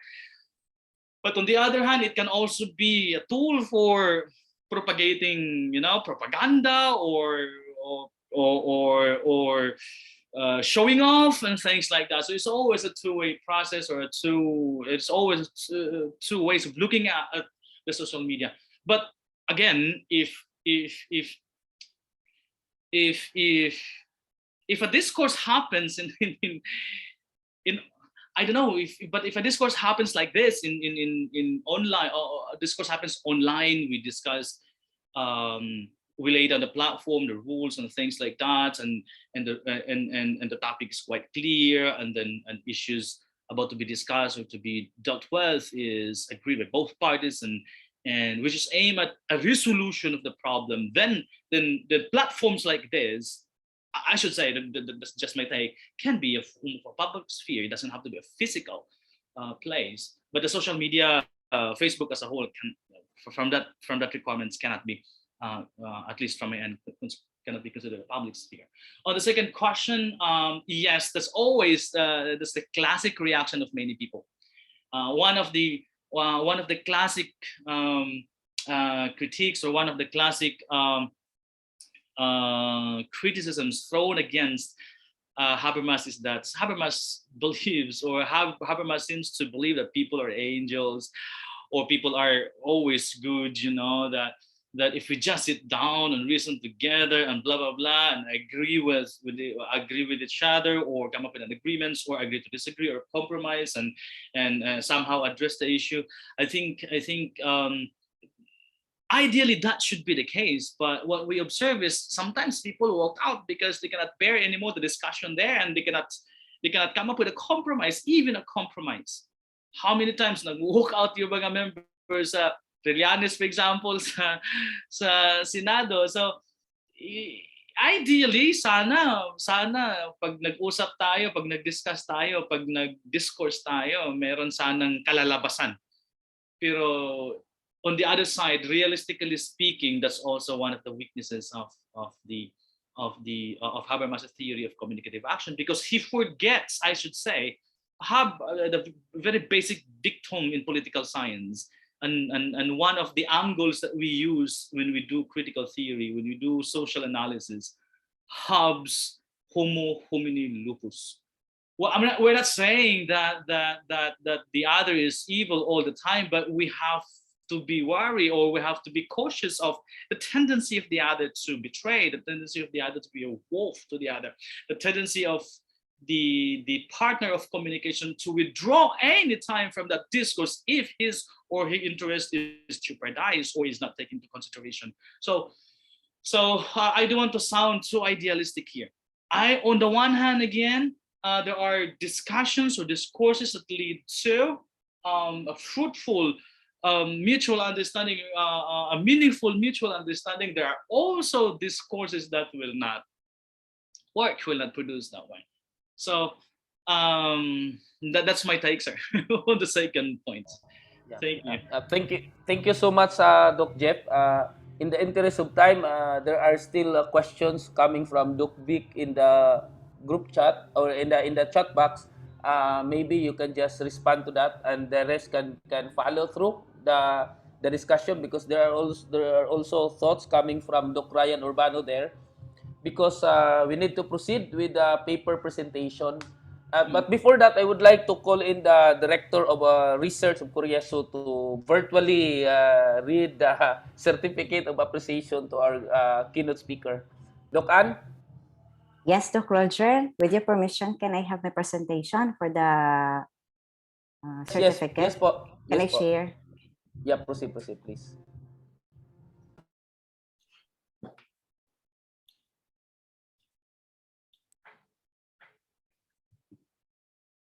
Is it visible now, sir?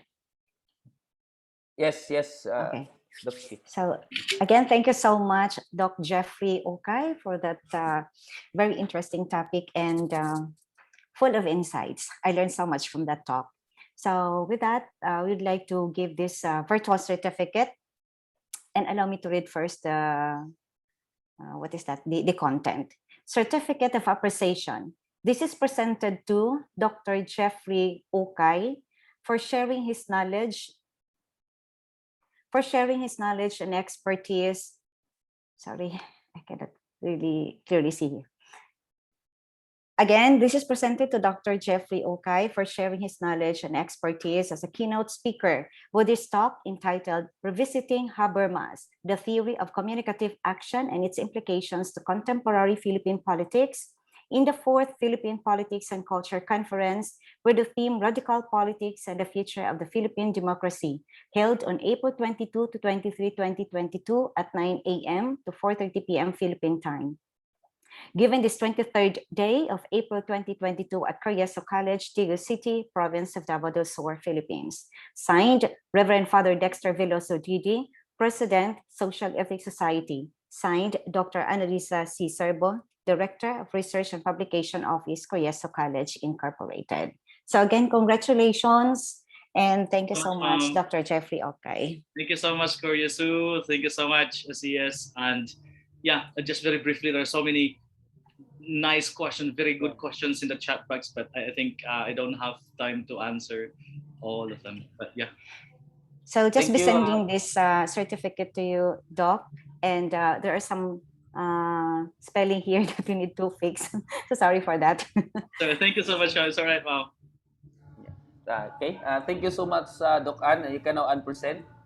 And again, thank you so much, Doc Jeffrey, for that. Maybe if you can, I know you are so busy. Thank you so much for lending us your time. If you can answer some of these questions at the chat box, it would be nice. But this time we proceed with the paper presentation of my good friend, Dr. Franklin Buenaflor from the Department of Environment and Natural Resources, Pendro in Davao del Sur, with his paper, Policy Harmonization and Collaboration. Sorry for that. Collaboration in the context of the Mount Apo National Park in the Philippines. Doc Frank, go ahead for your presentation. Doc Bayod, yes, first and foremost, I would wish to thank the Carrieso College and of course my former classmate, And actually, nagakopya ko ni kay Doc Bayod before sa naga-dissertation kami kay insightful good kay iyang mga papers. But kidding aside, Doc, thank you very much for this opportunity to present my proposal or my abstract on the proposal for a policy harmonization for the Mount Apo Natural Park in the Philippines. So if I may po, I will be sharing just a minute. Open siya. Okay. Can you see it? Makita natin po. Can you see the presentation? Yes po. Go ahead, Okay. Doc. Thank you. I'll just start full screen. Okay. So my presentation will be brief, but it looks at the background and history of our nation's highest peak and ASEAN Heritage Park, Mount Apo Natural Park, in, of course, the proposal for policy harmonization and collaboration in the context of the park. So just an overall view, no? The park or Mount Apo Natural Park is very unique in the sense that it falls under the territorial jurisdiction of two regions, Region 11 and Region 12. For Region 11, we have the municipalities of Pansalan, Santa Cruz, Digo City, all in Davao del Sur, including Davao City po, and the three LGUs in Region 11, the municipalities of Magpet, Makilala, and Kidapawan City. This is for a total of 64,053 hectares. And if we look at the political divisions, no, 2 provinces, dalawang regions, 7 LGUs, and if I may, 44 barangays po ang kino-cover ng Mount Apo natin. Okay. So moving on, as I mentioned, this is divided into 2 major zones as per the policies governing it, specifically the Mount Apo Act 9237 and the INAIPAS Act RA 1138. Meron po tayong buffer zone all around the park. This is the buffer zone, the area between the protected area and timberland. And then, of course, we have the core area, which is around 54,974 hectares. It is recognized, no, as one of the United Nations National Parks equivalent reserves, and it is an ASEAN Heritage Park. It is only one of the 2 ASEAN Heritage Parks in Region 11. Mount Apo po, here sa Atoa, sa Davao del Sur, Davao City, and in Mount Hamigitan in Davao Oriental. Okay, well, I think we all know that it has unique flora and fauna, no?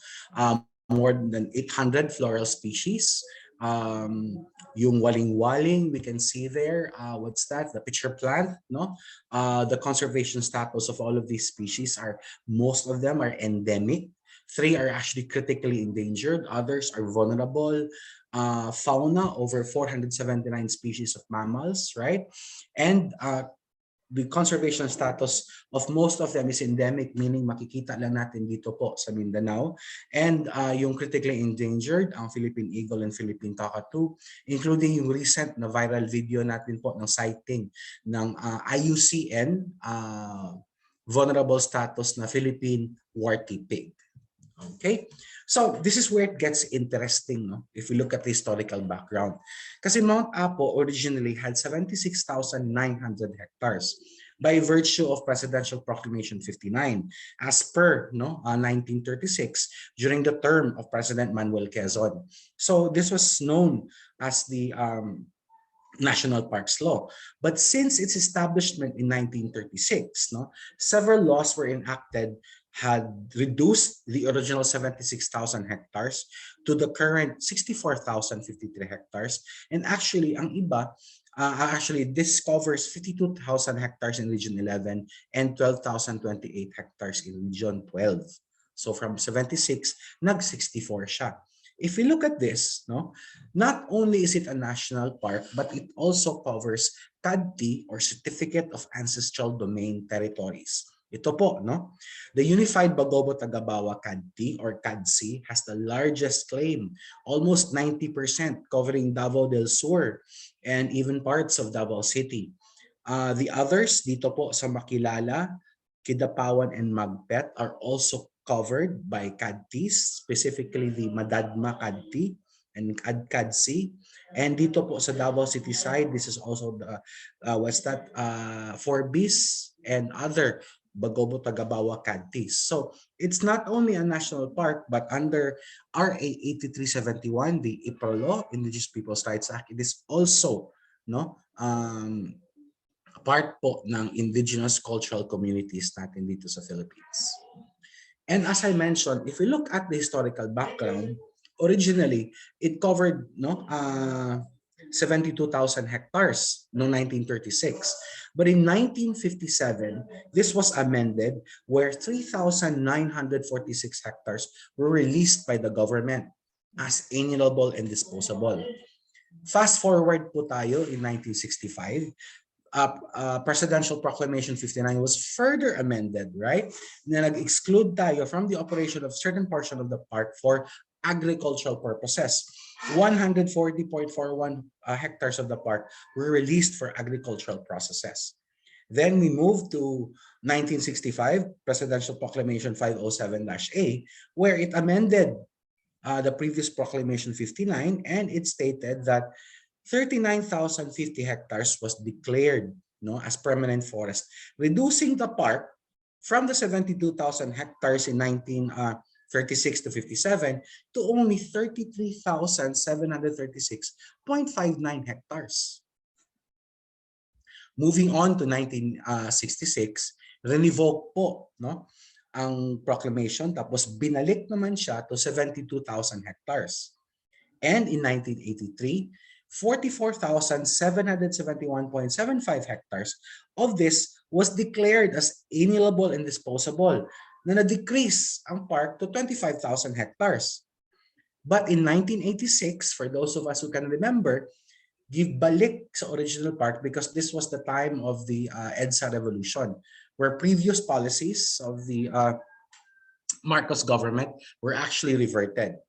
And then there was also a presidential memorandum na nag-exclude 701 hectares of the park as a geothermal reservation. Ito po yung PNOC sa Region 12 na side, or ang tinatawag natin na EDC Geothermal Center. In 1996, binalik naman to 72,000 hectares ang park.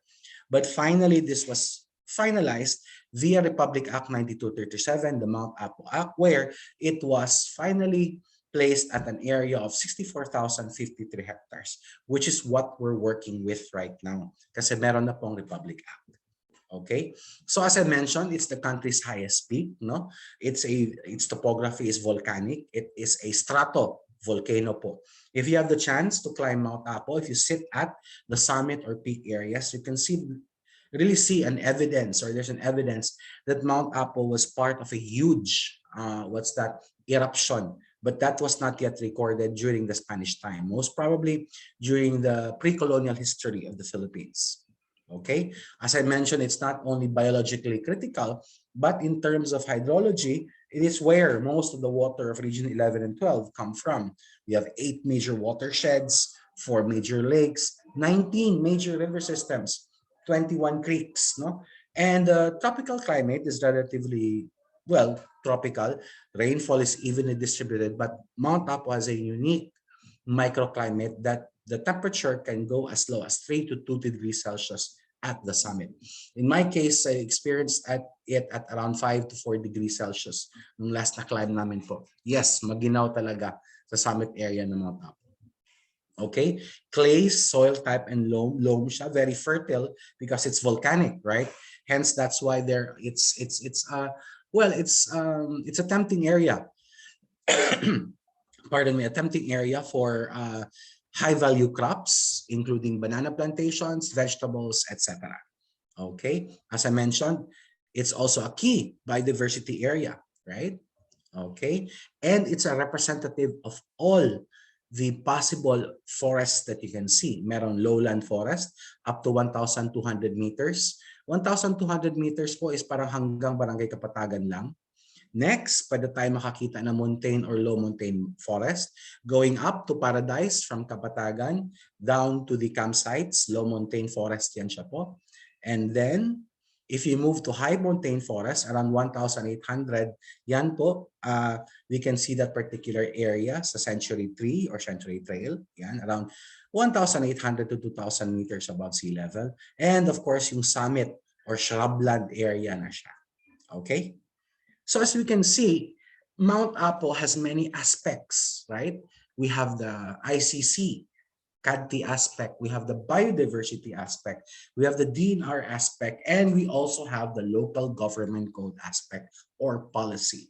We know, as I mentioned earlier, that Mount Apo is divided into two regions, right? Region 11 and 12.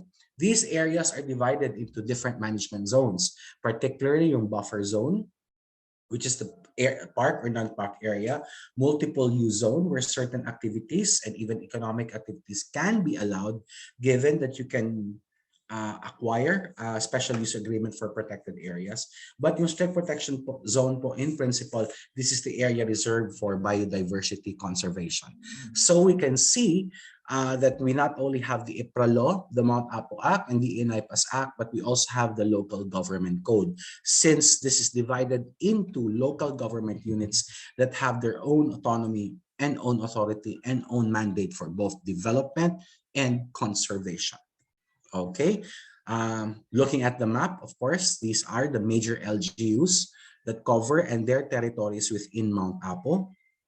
If you notice, all of these 7 LGUs within the Mount Apo National Park, they comprise 44 barangays. Okay, yan.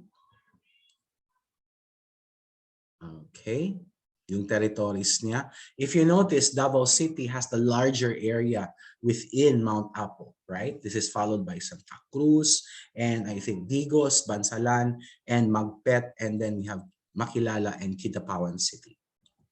Okay, as I mentioned earlier, this is an internationally recognized, right? From the UN, it's an ASEAN Heritage Park, and we are actually gunning right now for it to be a UNESCO Global Geopark. Okay, this is the tenural instruments within Mount Apo that we have registered. These are the special use agreements for the geothermal, and hydrothermal power companies in Mount Apo. This is in Region 12. Okay, for headcore, dito po yung Tudaya. Again, hydrothermal power. And the government also has national greening program sites in Mount Apo. These are a local IP and people's organization partners. Since 2017, we have 2,087 hectares. Ito po yung national greening program areas within Mount Apo. Large part of it is in Davao City, right? And part of it is in Davao del Sur. So again, it has a stake, right? The national government also has a stake in Mount Apo. And that's it. So pardon me for my brief presentation, but this is the context of my policy study, where you have the Mount Apo Natural Park as not only a natural park, a local government unit, but also an area where our indigenous cultural communities are claiming and stating that they are their CADTs. So again, it is a harmonization challenge. I would be very happy that there would be inputs and questions with regards to my presentation, because this, as I mentioned to Dr. Bayad, is still a work in progress. Thank you po. Good afternoon. Good morning. Thank you so much, Dr. Buena Flor. I would like to invite the audience to, if you have some questions or maybe input that you can share to Dr. Franklin for him to incorporate in his paper or in his project in terms of harmonization of policy. Yes, Doc Ray has a question po. Yes, Yeah, Doc Ray, fire. Go ahead, please. Hi, good morning po. Good morning, sir. Doc Franklin. Yes, by sir. the way, I'm Rhea Takador, teaching sa University of Mindanao. And apart from teaching, one of my hobbies also is mountain climbing. So I've been to Mount Apo like more than dozen time. In fact, dito ko gikan gahapon. Soke ka na, Doc, soke. Yeah, so okay na. So, isa sa mga question ako, actually, nakafocus siya sa sustainability sa kaning ecotourism as well as sa kaning environment. So based sa mga readings na ako, I don't know how true was this, that in 2009, Mount Apo was listed as like nilista siya sa parang supposedly himuon nga UNESCO World Heritage Site in 2009. It's according to one of the NGOs nga naga-observe or nagabantay sa Mount Apo. Then in 2015 kana siya nga listing giwala ang Mount Apo tungod sa idea nga ang katong protected areas kay instead na sustain siya nagkagamay or nakuhaan ba because of the farming sa kaning sa foot niya, especially kaning mga farm areas diri sa Kapatagan, Bansalan, even diri sa Santa Cruz pod. So akong question is kung ang Mount Apo ato siyang gina-consider na or ato siyang himuon as you have said lan nga ma-part siya sa UNESCO World Heritage Site. Unsay mga policies nga mga concrete policies nga ginabuhat sa LGUs nga nagpalibot sa Mount Apo in order to like sustain the the area, the protected area nga dili siya ma-disturb, dili siya ma-farm sa mga neighboring o mga tao nga nag-occupy ana palabi ng mga IPs.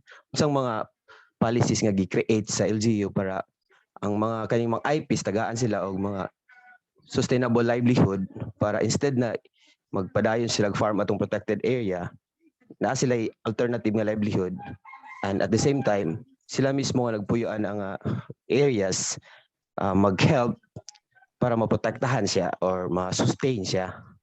Okay. Yes, sir. Both ma-sustain ilang livelihood at the same time ma-sustain po ang bukid. Okay. Salamat, sir. That's a very interesting question, sir. No?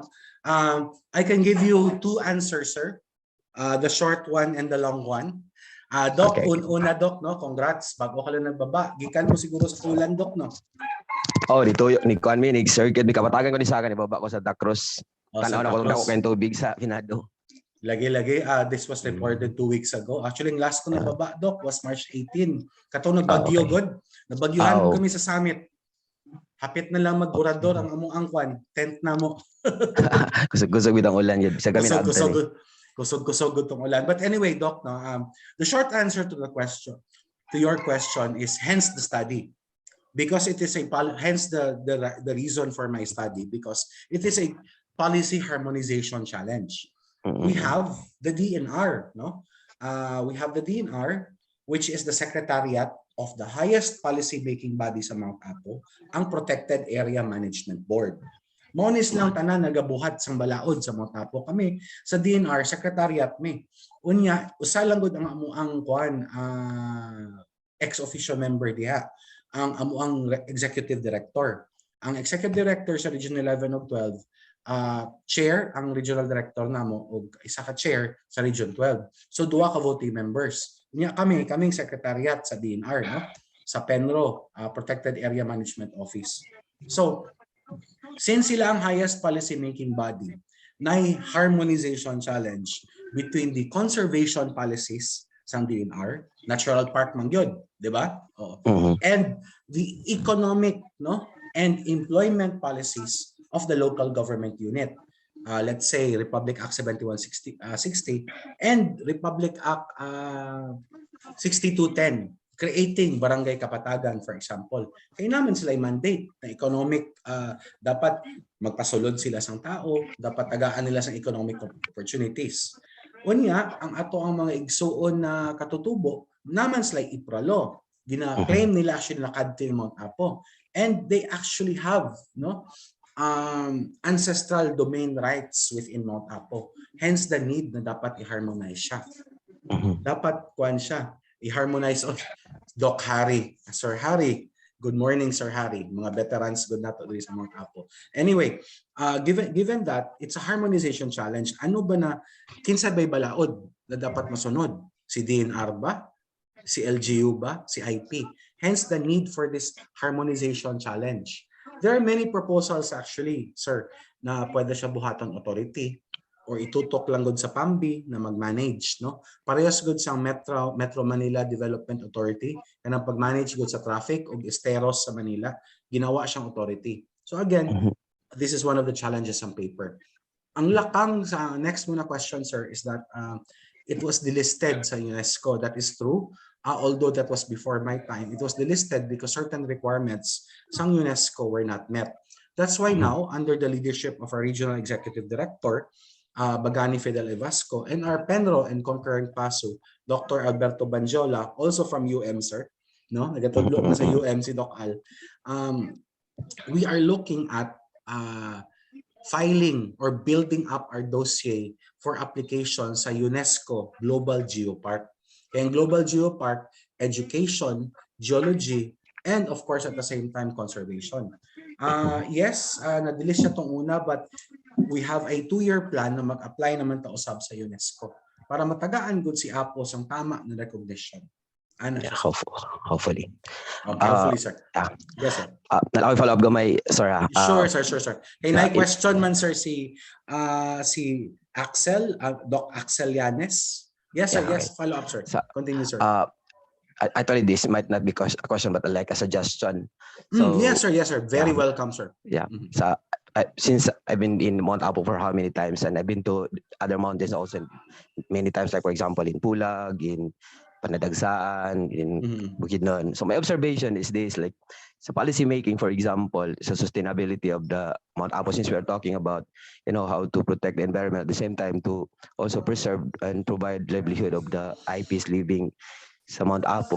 I think isa sa mga suggestion ako is in terms of kining sa pag-guide gani or paghatag og livelihood sa ila. I think kaning paghatag sa ilang livelihood di nato ilimit sa pagka-porter. Isa sa mga suggestion ako, kanig yung mga IP kay nagpuyo man sila aning lugar, and this is their place really, kung sa ato pang common term murag playground na nila, sila gid mismo para sa kuang mahimo na tong mga official guide gid ang lugar. And by doing that, we are providing them livelihood, kind of livelihood na sustainable yun at the same time maka-sustain po na siya sa environment, because instead na some of their they will continue farming the protected areas because they have also the right and the authority because of the IPRA law, they will now avoid that because they have already a sustainable job. Pero kung ilimit lang natin sila sa pagka-porter, tig-alsa lang magamit sa mga tourist, technically malimit po ang job opportunity sila. So in the long run, mubalik yapon sila farm, ganito ganyan. Or an observation suggestion. Yes, thank you, sir. Yeah, that is really well taken, Doc. Of course, currently nakatutok kami sa environment and livelihood, such as ang social aspect, no, and economic aspects ng mga Apo. Napagod na dapat magtinabangay si LGU, si DNR, o si NCIP. Yeah, dapat may long term. I think they have scholarship programs man sa NCIP. Nari siya katutubo na, of course, to go beyond, to break that ginasulti nila na to break the poverty barrier, which is education. Education is critical yun. Yes, I agree, sir. And salamat sa suggestion mo, Doc. Okay, thank you. Doc Franklin, if you can answer the last question so that we can proceed with the next presenter. I think it's coming from Axel Llanes. Yes, sir. Actually, if I may, Doc, I will briefly answer Axel Llanes' question, and Mr. Doc Michael of Gatchalian is also raising. Okay, so please, okay. Have had a significant impact in the deforestation of Mount Apo. Okay. Is this an election-related question, Ms. Axel?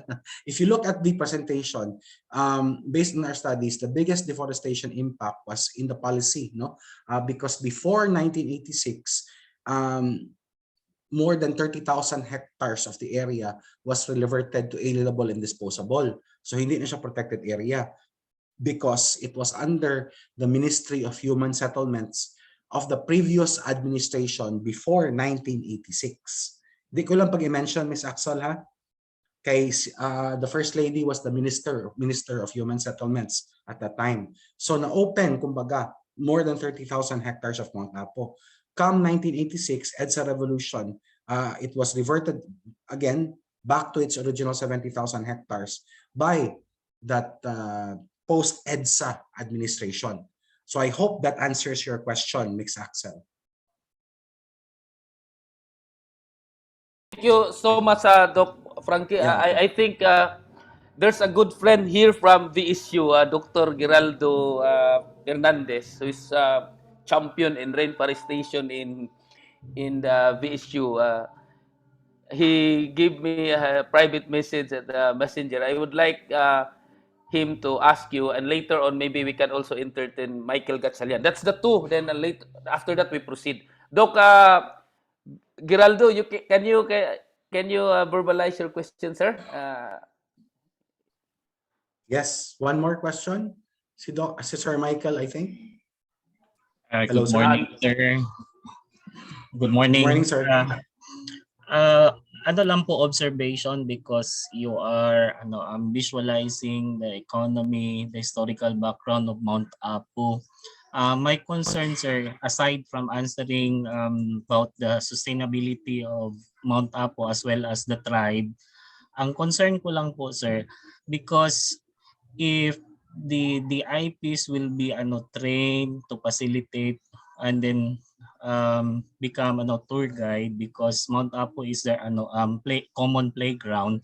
Ang observation ko lang, sir, because if people are flocking to Mount Apo, the tendency is they will be influenced in the modern possibility of culture. So was there any study or plan to preserve the culture also of the Manubo? Excuse me, sir. The majority tribe, sir, in Mount Apo is the Bagobo Tagabawa tribe. The Yes, sir. Unified I stand Bagobo corrected, sir. Opo. Yes, sir. So meron po bang mga possible sir study to preserve para kagaya sa sir Indonesia and Malaysia na ecology, ecotourism, and then as well as the tribe, parang there is what we call balance. Actually, sir, yes, there is. Well, currently the SDPP or the Ancestral Domain Sustainable Development Plan of the Unified Bagobo Tagabawa tribe was just recently adopted, and right now we are in the process of conducting a socio-cultural mapping study for the Mount Apo National Park together with all stakeholders in Region 11 and Region 12. No, this is led with the technical expertise of a consultant from the National Center for Culture and the Arts. Actually, next week kami mag-start, sir. We did initial mapping na labeling of sacred sites, including sacred traditions.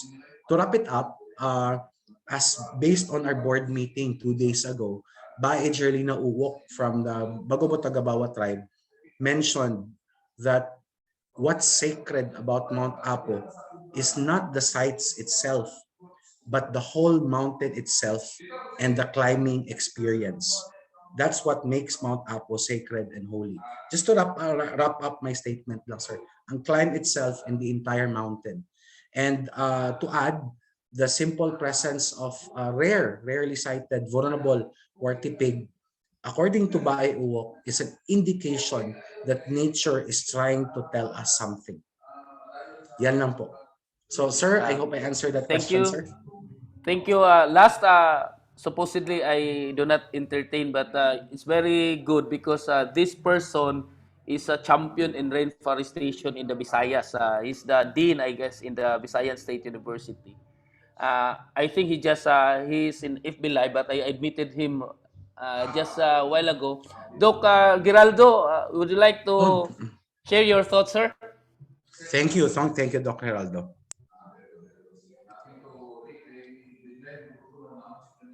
Oh, yes, sir. Good mayong buntag. So sorry, I was in FB Live earlier, but I Mayang would like, buntag, Doc. yeah, mayong buntag, sir. Sir, my question, sir, is since we are talking uh, about livelihood in sacred sites in the environment, sir. So my question is there in the DNR, is there an agroecology or agroforestry program that would allow the community to sustain their needs side by side with forest or nature conservation? Okay.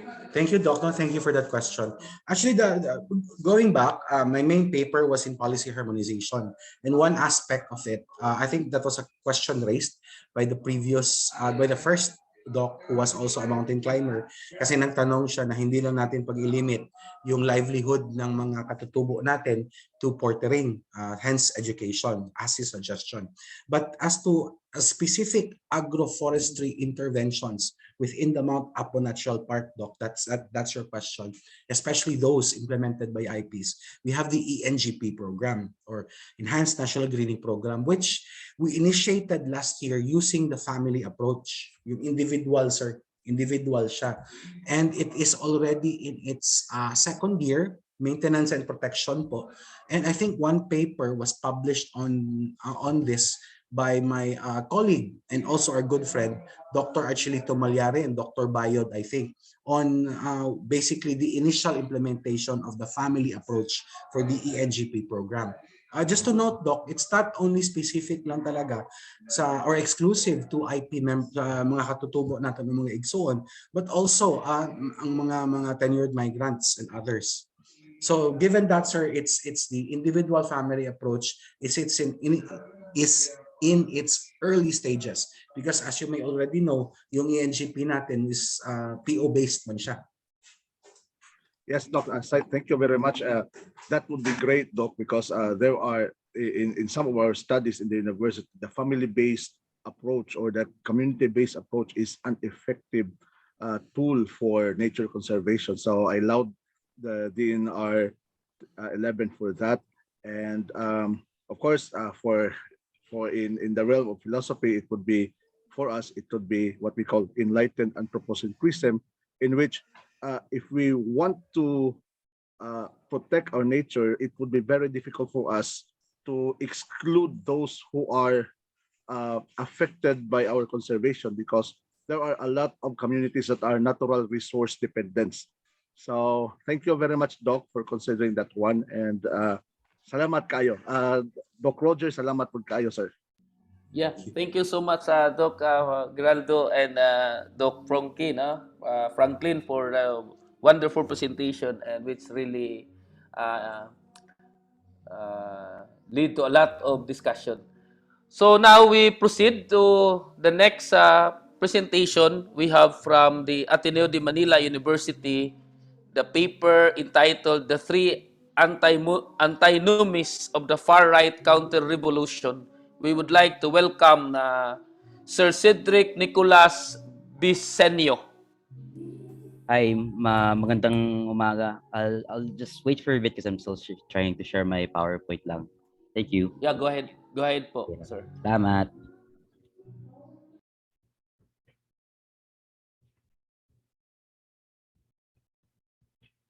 Okay.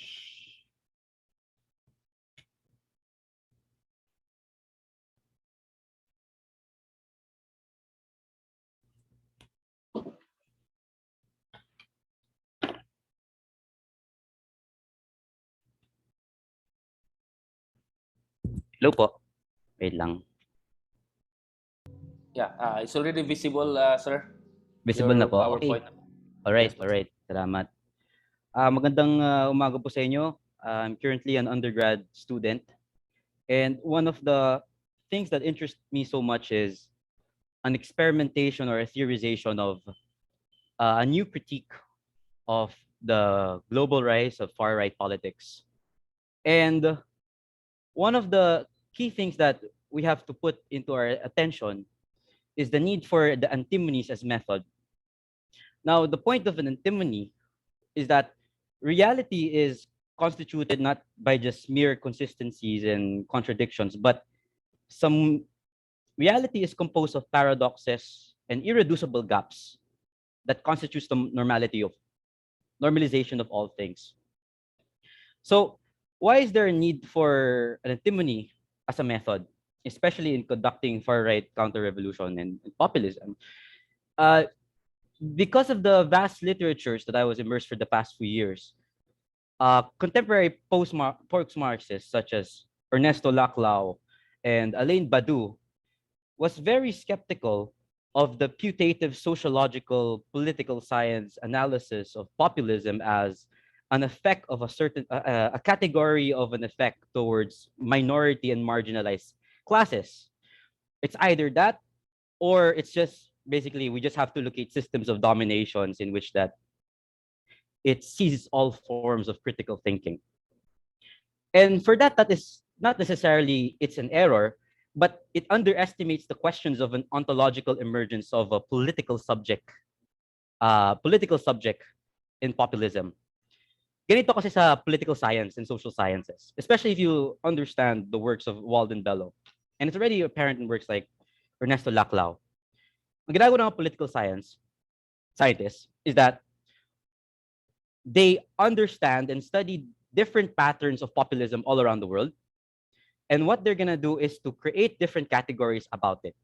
So, for example, sa Global North, the way in which they study populism is that it's always a class conflict between the middle class and the countryside masses.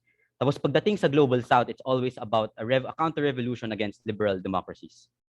Ngayon, they'll make categories such as political populism. Political populism as basically the classical definition in which that there is a charismatic leader.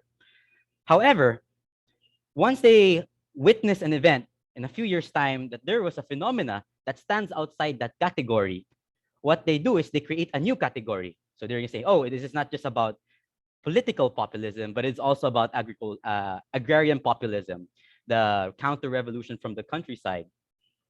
And what strikes me the most is that the very ontological reality of populism is that it has to negate all forms of sociological categorization.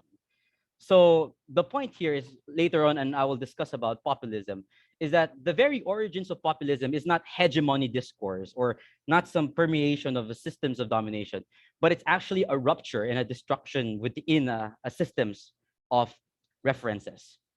So what I mean here of an antimony is that there is some transcendental variable, a transcendental X, a transcendental illusion that though they cannot be translated into empirical reality, it still constitutes the whole form of populist reality and the far-right counter-revolution.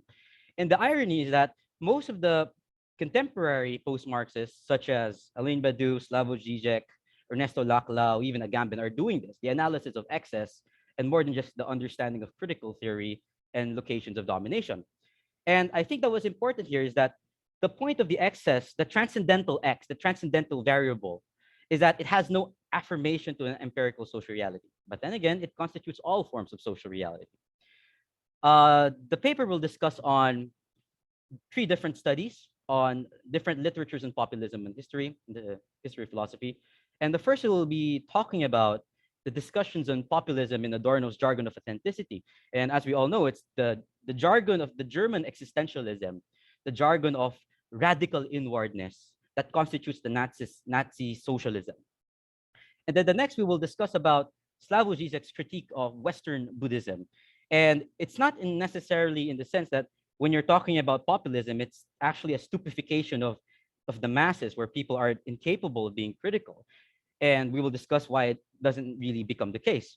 And the last thing, we will actually talk about one of the most important literature in post-Marxist critique on the rise of far-right counter-revolution, which was Ernesto Laclau's populist reason, especially rhetoric as excess.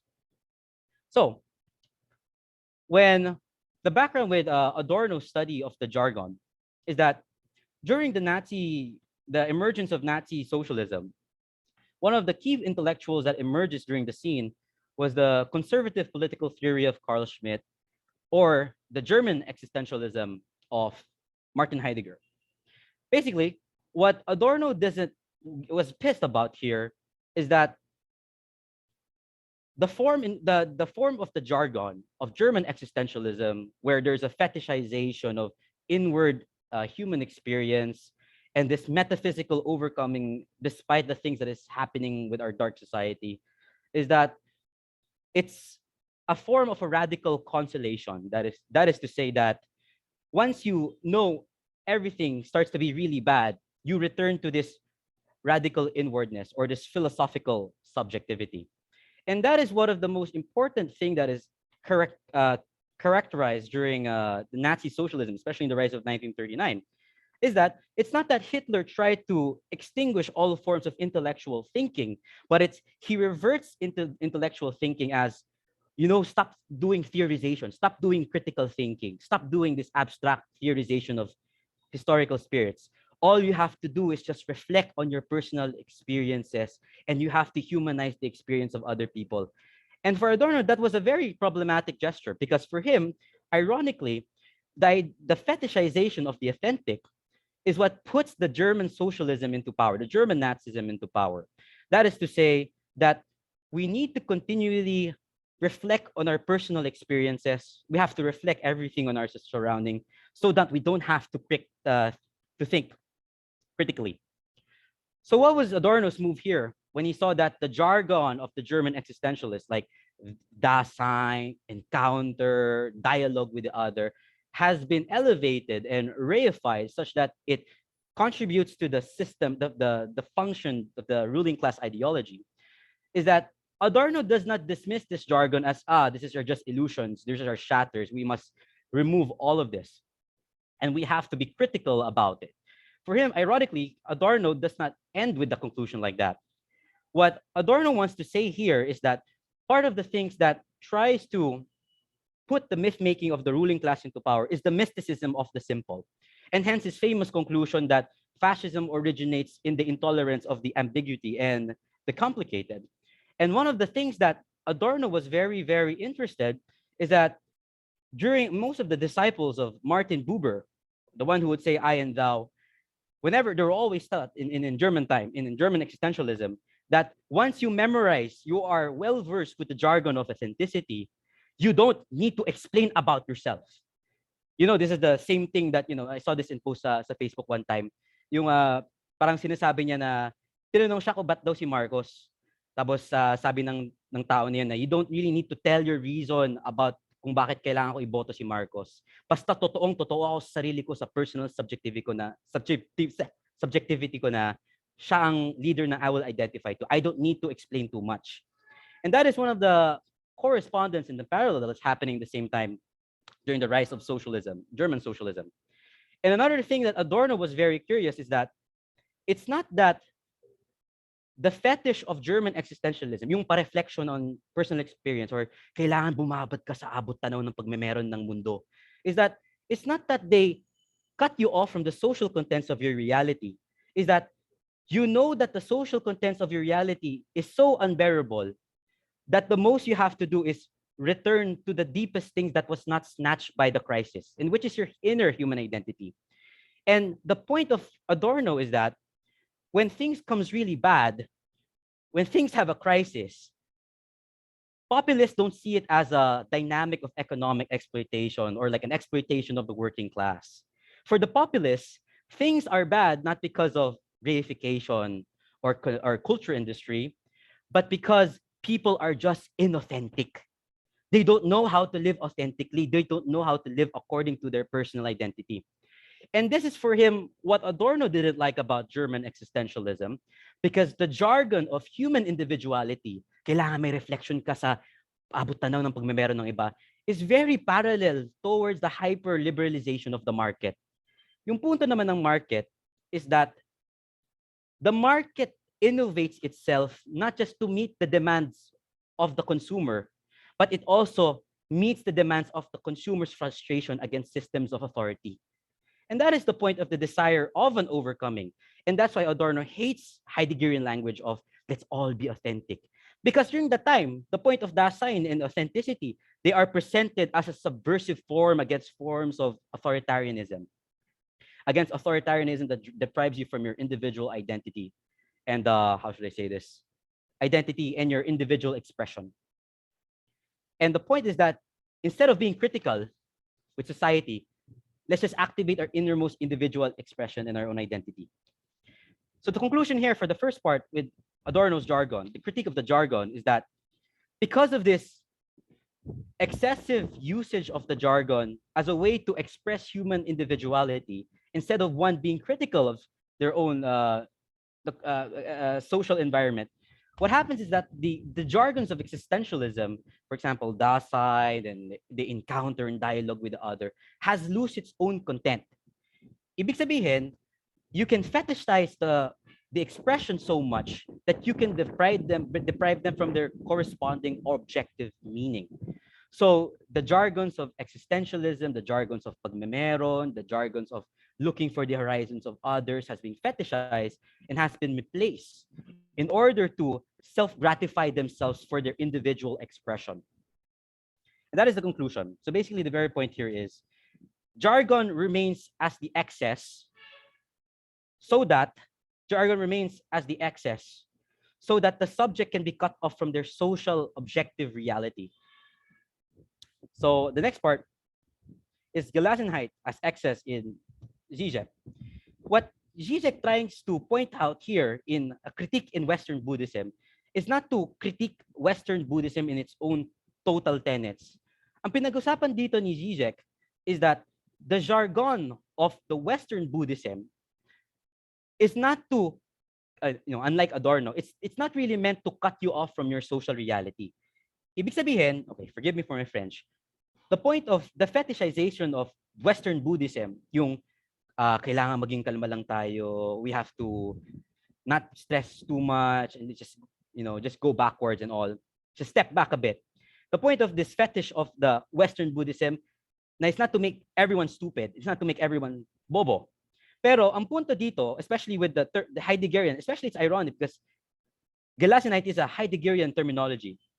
Ang punto dito ni Zizek is that contemporary society, especially when you talk about the rise of the far right counter-revolution, especially the rise of cynical thinking against all things.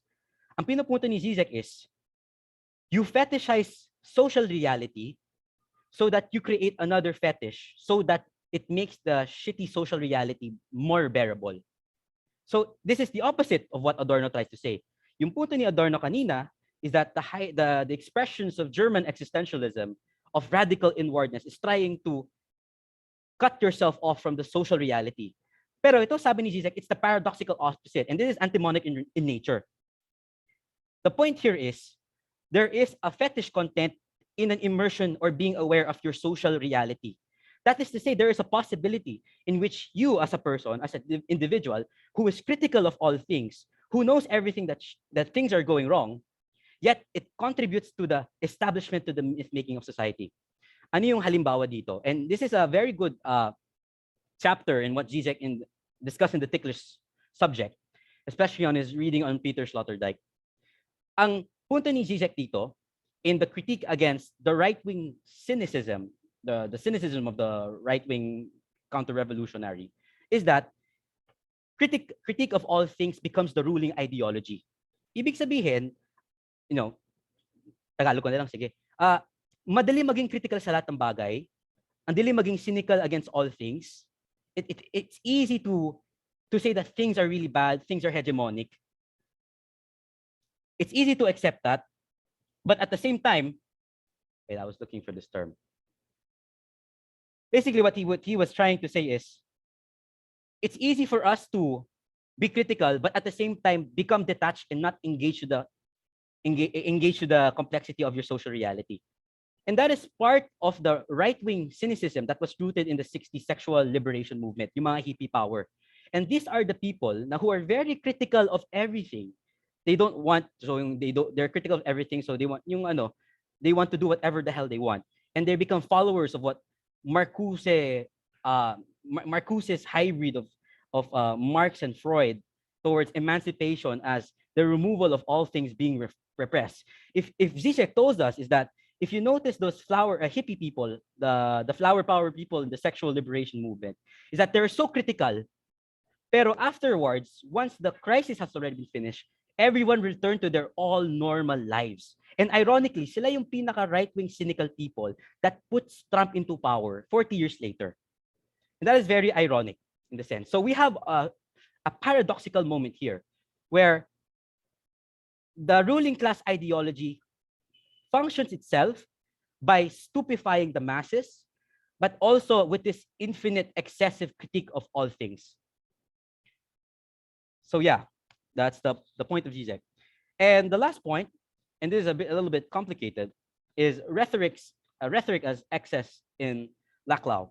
And what Laclau agrees so far with Adorno and Zizek is that in order for us to be confrontational with populist reality and far-right counter-revolution, we cannot just dismiss rhetoric as just some stupid thing that stupefies the masses, and therefore we must not take them seriously.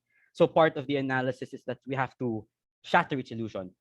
For Laclau, this is a very simplifying take, and it's very consistent to the immense cynicism of the rise of the the cynicism of the far right counter revolution. And one of the things that Laclau starts in this analysis towards the critique against right-wing populism is not to locate hegemonic discourses or reification or things like that. What Laclau started is that the first start of analyzing a far-right counter-revolution is that alamin muna natin na all of the different sectors in society are unified by a certain lack, and they all demand a fulfillment for this certain lack. And what they want to fulfill this lack is a form of what they call a unity. So basically, that is the beginning of populist politics, is that there is an infinite space for an articulation of demands. That's the beginning of it. Pangalawa naman is that since people are different in terms of their political identity, they started to create a chain of articulate demands. And the point of Laclau here is the way we must point our analysis here is that in populist societies, everybody is different, politically speaking. They are all different under the virtue that they are all politically different in terms of their origins. However, they're also equivalent to each other. They're also the same. They're also the same because they're also considered as the outsider. So basically, the point of the unity is that there is a previous system that fails them. But Laclau said we must not end it there. But the point of this populism is that there is a different group of people that are united for a demand for a certain form of unity. And dito pumapasok ang rhetoric. Ano ba ang punto ng rhetoric, sabi ni Laclau? The point of rhetoric is not to tell people that they're stupid and they'll just become mindless and just obeying the leader.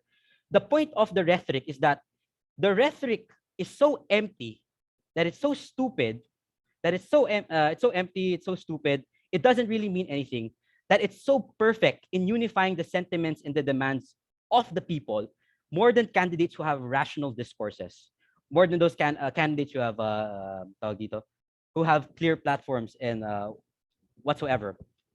However, what Laclau wants to point out here is that the empty signifier that is held by this populace, they are perfected by this populace. And what he means by here is that once you have this empty signifier, you perfect the empty signifier, then you have all groups of people, even the masses, to identify themselves to you kahit walang kwenta yung mga pinagsasabi mo. So basically, the point what he was trying to tell here is that populism is not just stupefaction of the masses, but what he was trying to point here is that the perfect populace in contemporary society, in right-wing counter-revolution, is to extend the chain of equivalential logic. And Laclau calls it the equivalential logic. And to not put it theoretically too much, when he means of an equivalential logic, what he was trying to say here is that kahit kunyari yung mga masa, yung mga a certain sector of the masses are not really the same from each other. They can have some sentiments under a unity that they are also the other, but they could also extend it to other sectors. The masses, for example, from the blue-collar sector can also extend themselves from agrarian sector, or they could also extend themselves from middle-class sectors, or they could extend themselves from, for example, rich people, or the upper middle class and the bourgeoisie. And that for him is the perfecter of populism, because the more you try to extend the equivalential logic, the more that the signifier becomes empty. Anong pinaka halimbawa dito? Dati, when sinabi ni Ferdinand Marcos about the slogans of unity, the original meaning of that is that we all have to be united to get out of the politics of the pandemic so that things will be better. But because of the popularity of Marcos extending itself to different sectors, the class CDE and even to the class AB, yung definition ng unity na yun is not just to get out of the pandemic, but is, for example, not to allow another Aquino to go back into power, or for example, a retainment of the identity of the masses that should not be disturbed whatsoever, or more famously, that it doesn't really matter. You know, what unity means is that kailangan may second leader that identifies themselves to the masses the most. Kahit di naman talaga magaling yung leader niyon, kahit di naman talaga siya nakagraduate and all. Basically, the point of Laclau here is that rhetoric has to be perfected such that the larger the equivalential logic, or the higher support you get from different sectors in society, the more that the signifier becomes empty. Ibig sabihin, A is not just equal to A, but A could be equal to B, A could become equal to C, A become equal to D, and whatsoever. And this is the point that I'm trying to make here. And this is the a diagram that I just made. And what the middle calls as the excess, what I try to call here as the excess, is what I called as the transcendental X. Those are the transcendental illusion. They are excess that does not really affirm to sociological and empirical reality, but they constitute all forms of populist reality. And what is happening here is that all political subjects requires an excess in order to fulfill the logic of the ruling class, or the populist logic. So for example, kanina yung kay Adorno, once people are immersed into once people are immersed into to a strangeness, they're estranged by their social reality. Ang nangyayari is they all sense their consolation into an excess of the jargon of German existentialism.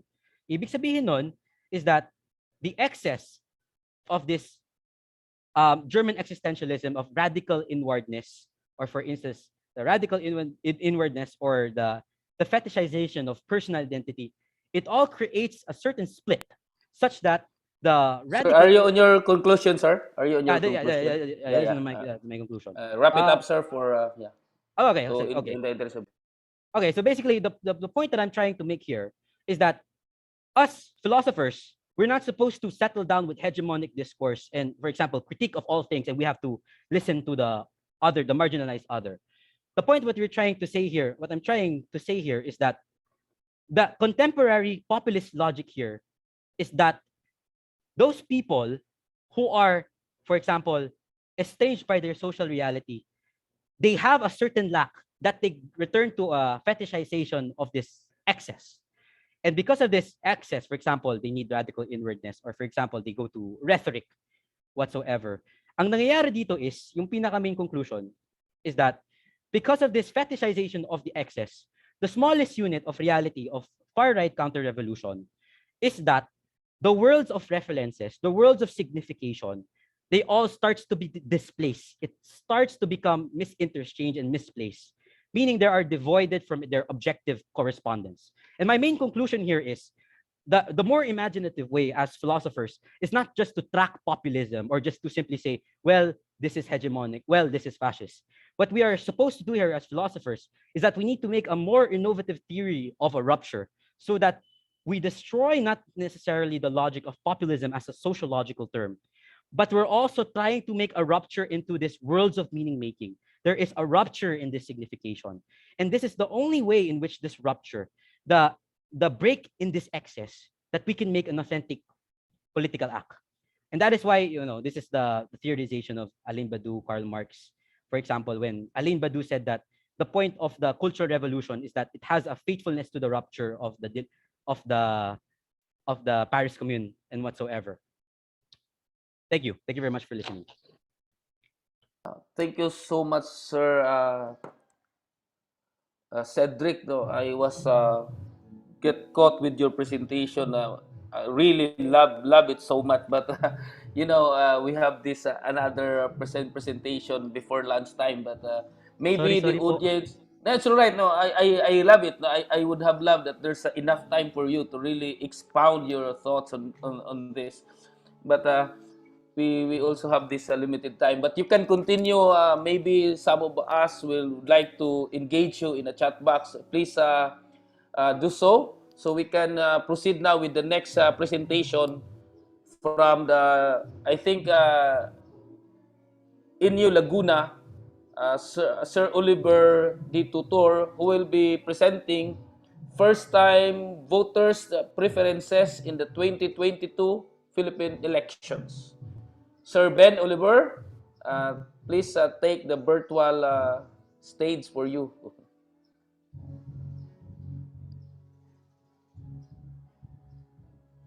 I think I was lost. Nawala ba ako? No, sir, you're still okay. Okay. You're still here. Go. Yeah, please Sir. go ahead po, Sir Ben.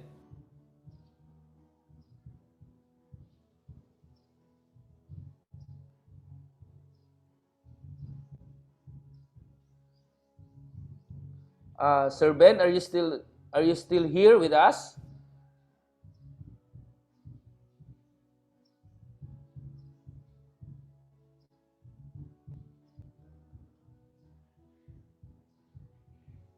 Let me check if Sir Ben is still with us. Ben Oliver Tutor of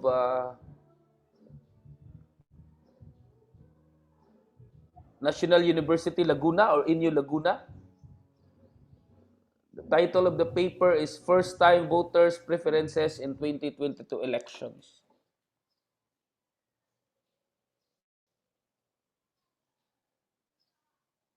I guess Sir Oliver is not here. No? Anyway, it's always... Maybe you can have some questions to Sir Cedric. Or maybe you have to share some of your thoughts. I still have 7 minutes, or maybe we can extend to at least 10 minutes before the lunch break. And maybe if Oliver would come back later, we can still give him time to present his paper.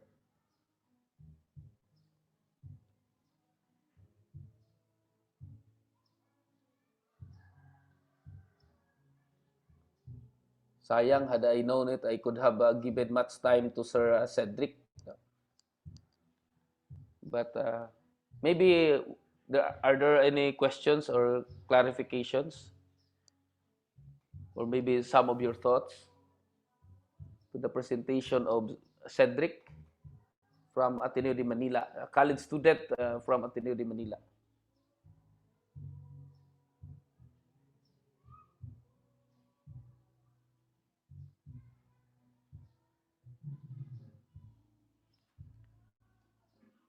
So I think there's none. So maybe all the presenters, you have your certificates. We will be sending even the participants later on will just be sending to your email. Just remind me and remind us so we can send you, because our research and publication office is preparing for that already, or has prepared that certificate for you. So I guess we do not have maybe some of the questions and answer here in the Zoom, so we can temporarily suspend the proceeding, but we can resume at 1 o'clock with the plenary talk of Provincial Director Bruce Kulao from the Department of the Interior and Local Government. So just stay tuned, and of course, had it been face-to-face, we could have enjoy our lunch together. But since we are online, we just have to have our lunch virtually. By the way, thank you so much, Dr. Randy from Commission on Higher Education, Region 11. Of course, member of CES board, for having you here. So, maniud to sa ta siguro. Kay hapit naman po 12. But just leave it. Yeah. Yes, thank you. No, maybe we can, as of the moment, the paper, the draft of the paper is not yet presented, because there will be publication. Some of the papers presented might be considered as one of the articles in our special issue of the Social Ethics Society Journal of Applied Philosophy. But as of the moment, Sir Roberto Roldan, I don't have the copy of the presentation, but we can just encourage or maybe ask the presenter if they can send a soft copy of their presentation, so we can also give that. Or maybe if they can upload that here in the chat box, it would be good. So thank you so much. Example, Cedric and the rest. Yes, Sir Nelson, would you like to, because you raised your hand, you have some comment or maybe question, Sir Nelson? Sir, just comment lang, no? What we can do is, since we are recording this session, for those of you who are asking for presentations because your internet signal is unstable, we may publish this in our YouTube channel, no? For those of you who wish to replay the presentations at a later date, no? So you can just search this in your in YouTube, no, under CJC IT administration, no. So we will publish this in YouTube as well. Thank you so much, Engineer. Doc Randy? Yes, sir, Dr. Bayon. Maybe we still have 3 minutes before 12. Maybe we can have our picture taking. I think Engineer Nelson can Yeah. take the picture. And we have another this Sure. afternoon. Yeah, sure. Can you Sige. open your camera? And I would like to ask Engineer Nelson to take a picture. Yeah, let me just stop the live stream first, no?